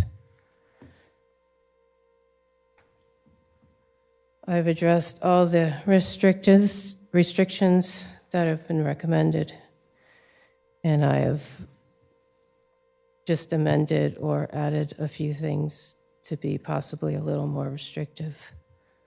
Possibly a fence along the entire property may help the dog issue, as far as people, being able to see me in my backyard, and pool, etc. Ma'am, your time's up. We appreciate your comments. Thank you. Okay. Any questions? Pardon? Any questions? Any questions? No, thank you. Thank you. Any other member of the public wishing to come? Okay, go ahead, Mr. Goodman. So there have been. Mr. Goodman, microphone, we're not picking you up. My microphone. So there have been events there already? There has been one, yes. One, okay. Yes. And it would have been greatly appreciated to have a little bit of heads up about it. My question, how many people were at that event? There was approximately 30 cars down Lancewood. There's pictures in the record that's been submitted of the tents and the microphones and the people speaking. A lot of that is in the record. Thank you. Thank you. Would the applicant wish to make a rebuttal? Is that it for public? Mike, you closed public comment? Pardon? Did you close public Come to comment? the mic. Yeah, we'll close public comments and let the applicant make a rebuttal. Yeah, a State lot your of- name and address again, please. Oh, Kathy Mr. Boyd, Hyder. excuse me, Mr. Boyd. Six Wheeler Place, Palm Coast, Florida. I think A we have lot one of the more. comments that have been Ma'am, made. excuse me Yes. just a minute. There's an issue. I believe there was one more gentleman who wished to speak during public comment. Oh, okay. I asked for, ma'am, if you'll have a seat, we'll get you to rebuttal in just a minute. Okay. Yes, she'll Just have have a a chance to seat. come back rebuttal. Please state your Thank name you. and address for the record.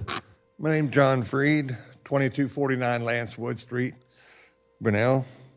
As you know, I'm 23 years in the Army, retired, and I know Veterans Affairs have many programs. These are, there's a lot of clinics in Palatka, St. Augustine, Daytona. They have, they receive health care as well as participate in programs such as homeless vet, women vets, minority vets, PTSD, mental health. There is also a suicide hotline. They have home buying seminars and loans, assistance with rent, childcare, job hunting, resume writing, employment, outreach, and small business programs. This endeavor that is proposed for this area is going to have an impact on our privacy, and it is, even though it's nonprofit, we feel that is a business not suited for this community. Thank you. Thank you. Thank you.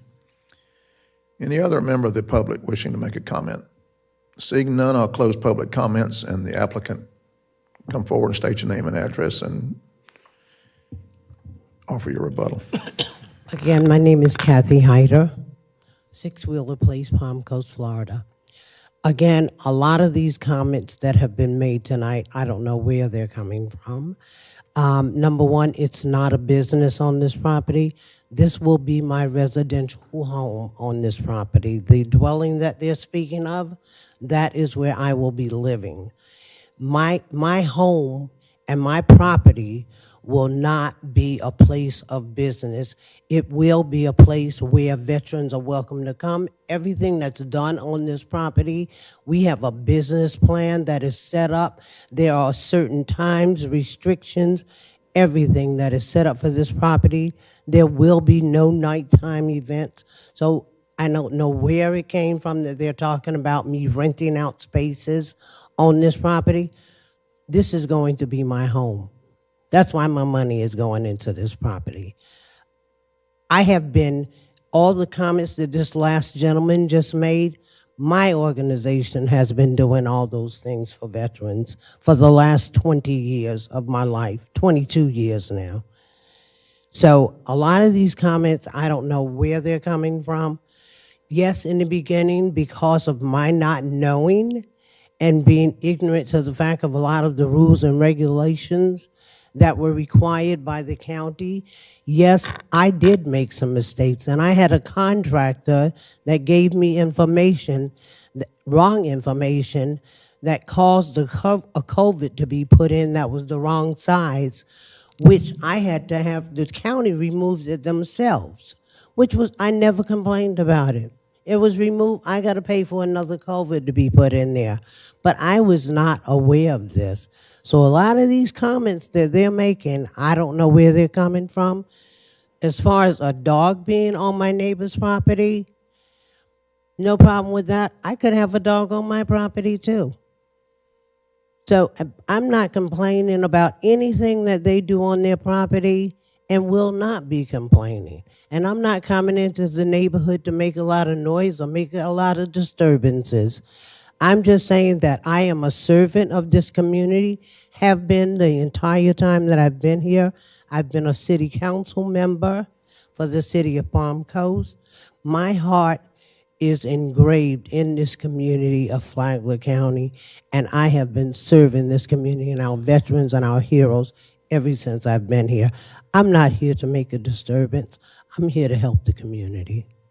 And this is going to be my home. It's not a business. Thank you, You ma'am. comment on the prior event that resulted in the 30 cars up and down Lancewood? Oh, that was my groundbreaking ceremony, a one-time event. It was on February 28th of this year, and there may have been 30 or 40 people there, but I don't think there were that many cars there. And they couldn't park on the property because the property is just cleared. So there was nowhere for them to park. But this property, for the amount of people that we intend to have there according to our business plan and our plans for what's going to happen on my property at my home, there's enough parking for the few little cars that are going to be there inside the property. And there will be a gate. Have you on the been providing some of these services from this property up to now? No, Okay. I haven't been doing anything. You can't do anything on the property. So you, There's nothing there. The only thing that's on the property right now is the shed, which we're turning into a gathering hall where veterans can come by number, small groups. They can have coffee there. This is my home. They can have small meetings there. They can come and sit and talk to one another there. That's why I'm doing this. I lost my son. My son fought for this country. My son died in Iraq in 2003. So I know what each and every one of their service means to this country, and that's why I do what I do. I'm passionate about what I do. okay, I understand that, but I'm trying to get at whether you've used the property in any of the ways that you Not at anticipate all. using it. that, where we could gauge some activity from that, but no. No. Okay, thank you. Mr. Chairman?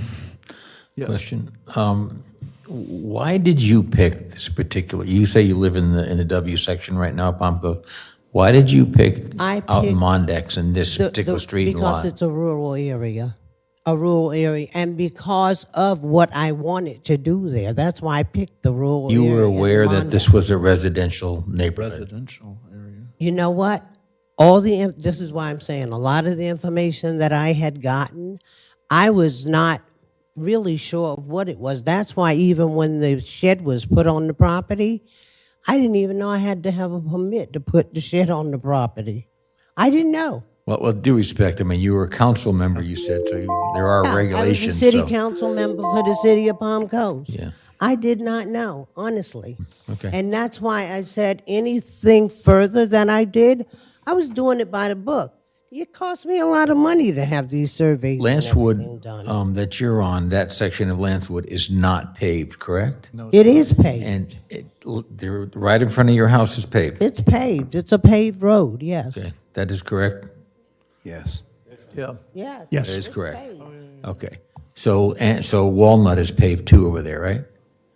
Mahogany. Mahogany. No, so you have to go up Lancewood, cross Walnut, and go up to Mahogany. Okay. But Elder Street Yeah, next to you is Lancewood is not right not off paved of then. Mahogany. Elder is not paved. That's what I'm asking. Yeah, no, Elder is not paved, is it? I can, if I might speak, I can understand her wanting to come to this area because 2 projects before, we were arguing about 6 inches as far as the side yard setback. I'm just going to suggest, from my perspective, a larger parcel like this is much more compatible to any of these uses she's saying, as opposed to attempting to try to do it up at the north end. Am I allowed to speak to this, Adam, or not? Nope. Never mind. No advocating. Pardon? You can comment on the application, but no advocating from the dais. Okay, I abstain. All right. I have, some suggestions. Instead of sunrise to sunset, since you're calling it a business, why not call it 9 to 5? I mean, put. You a want de- to know something? put- You want? No, I don't want anything. I'm That's just- I'm- fine, I'm- but I'm can asking- I just tell Can I you finish something? talking, please? It's past my bedtime right now. Ma'am, I was talking, I gave you the privilege of speaking. It can so- be 9 so- to 5, yeah. Can I talk? Thank you very much. Sure. So a 9 to 5, maybe 5 or 6 days a week, not 7 days a week, like a business, since you were calling it a business. And the other question I have is, a fence. Are we talking about a fence that obscures vision? We talking about a picket fence? I mean, Once I put a fence around the entire property, once I'm able, I'm gonna fence in the entire but will it property. be obscuring your neighbor's view and giving them some reflective, like if a you car mean- engine's running, it's not bouncing off Will of it their give house, them it's bouncing. privacy? Is that what you said? Yeah, privacy It'll fence, be a so you can't- privacy fence, yes. So you can't see through it. Excuse me? So you cannot see through it. Right.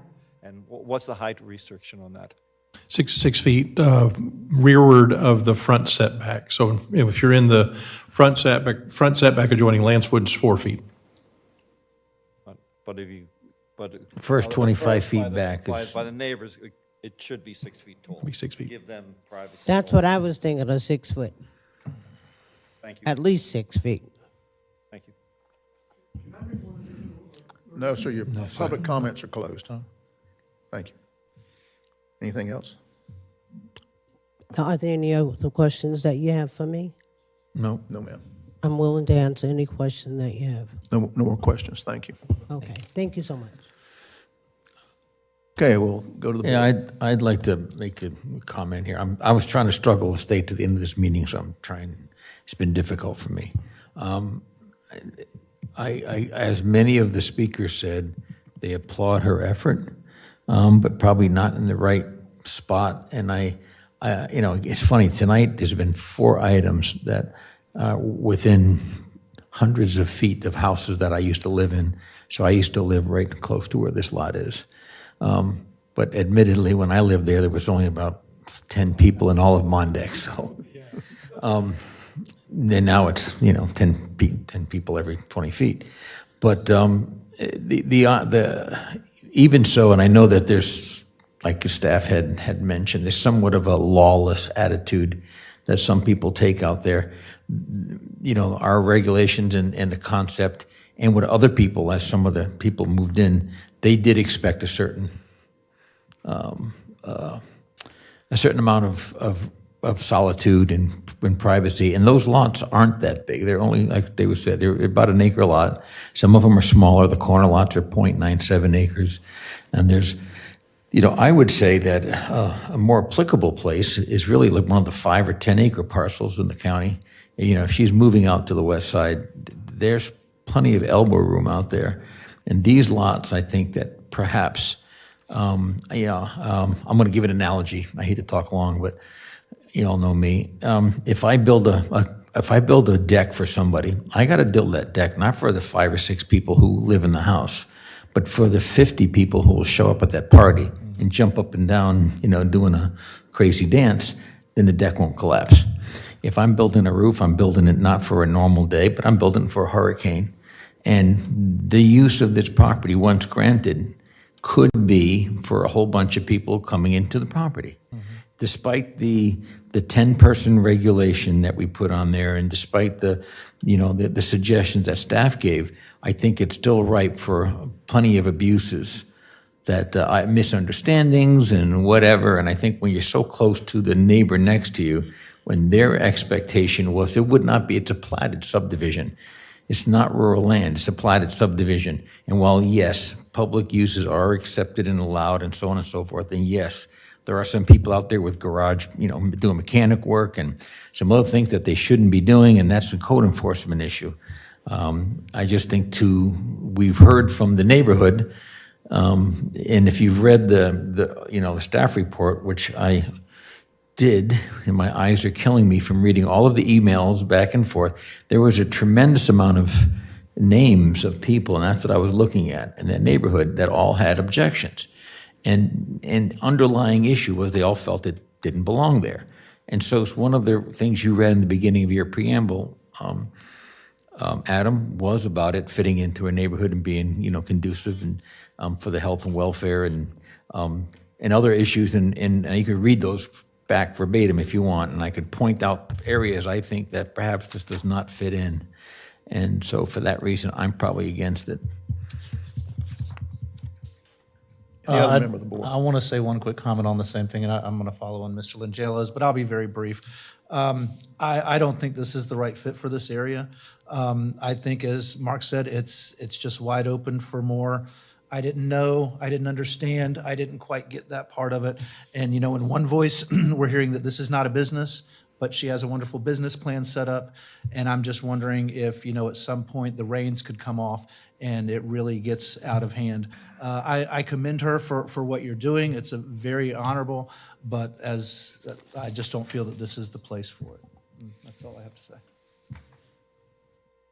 Any other member of the board? The chair would entertain a motion.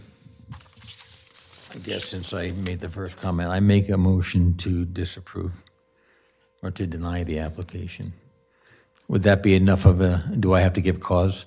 No, just, well, maybe it would be worth it to, you're making a recommendation for denial to the... Recommendation to the Board of Commission for denial based on is not compatible for the neighborhood. Perfect. Okay, we have a motion. I'll second that. And we have a second. Any discussion? Madam Secretary. Yes, the motion on the floor is to deny. Ron Long, Aye. Timothy Connor, Aye. Michael Goodman, Mark Langelo, Aye. Michael Boyd. Nay. Can I get a The motion is denied. clarification on what we just did? This is You made a simply a recommendation to deny. to the county commission. We're not making a decision one way or the other here. That is correct. Okay, thank you. So the motion does pass 5-1? No. 4-1, sorry. We have an abstain. Yeah, with one abstention. But it still goes to the board, correct? Yes, yes, that Just date for the audience, for the record, October 20th, and that would be 5:30 PM or soon thereafter in these chambers. Okay. Okay, thank I you. just wanted to clarify that. Next item on the agenda, staff comments. We had talked about the noise item. We did also have the discussion before about subdivision regulation changes, and those were approved by the board, and good that it did happen, because if you recall, this changed the statute that came back and said that now plats would be administratively approved. And so if you had missed a meeting, you hadn't followed that, and I can't remember the name of the statute right now, but in the last session, and it became effective July 1, plats are no longer subject to governing body approval. You designate an administrative person or entity to approve plats. We wrote that into our code as being both preliminary plat and final plat approval, and so that was approved by the Board of County Commissioners. And I don't, let's see, I think we also had a quick discussion, and so if you had missed a meeting, Senate Bill 180 did affect our comp plan transmittal. Right. And so we are caught up with that. We did go through, Sarah had gone through and identified more burdensome goals, objectives, and policies, and spent quite a bit of time on that. And then our board had elected to not bifurcate the planned adoption, where we had the option after transmittal to adopt things that were less onerous or burdensome. And instead, we decided to just shelve it for now, awaiting hopefully a change in the next legislative session. There's also potentially some legal maneuvering that may be happening that could enjoin or in some other way make it where the Senate Bill 180 changes do not take effect, or in some way we'd be able to move back to what we were doing before. I screw all that up. Glitch bill. Need a glitch bill. Okay, thank you. Any board comments? Any public comments? Public can speak on any item on the agenda. They can speak on any item that was not on the agenda tonight.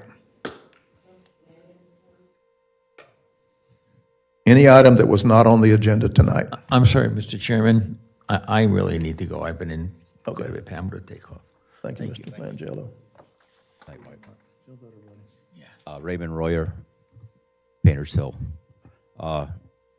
The agenda is tonight, I guess the venue has changed. There was a opportunity for rebuttal. I didn't have that opportunity tonight. And I would like to ask Sarah why that didn't happen. The discussion that we had when I reapplied was the applicants that were complaining about my ordinance said I was violating Robert's rules, and that and then the two tiebreakers I had, we discussed Robert rules. I used Robert rules when I was in the union, and you need to have a tiebreaker. And I told her, when you have four people, you made a mistake by doing that. You created a tie, you created a tie, just like tonight, you created a tie. So I had 3 ties. Now, when I talked to her, she said she was going to work with this to create a new rule, to create either a tiebreaker or change the quorum. I seen that didn't happen. So I feel I've been violated. So I heard her tonight say that I have the right to reapply, which I'm going to do. And I actually want to understand tonight, when you send me my notice, I need to know what engineer I need, because it's going to be a mechanical engineer I need to do these specs, or do I need a building engineer? Because I've tried every step of the way. From day one, my septic was in the back of an adjacent property. It took me 3 hours to go to the Health Bureau to find records from 1950 or 1979, and she found the records, and I got records to prove that my septic was not in the adjacent property. Every step of the way, I was asked to change my property here, change here, accommodate here. I tried to do those things. I'm going to do this one more time. I'm a fighter. I believe I'm in the right. If I would have had the chance to rebuttal, I would have been able to show you our covenants. Our covenants gives me the right to build this property. I know it does. I had it already reviewed, and I won't do this again.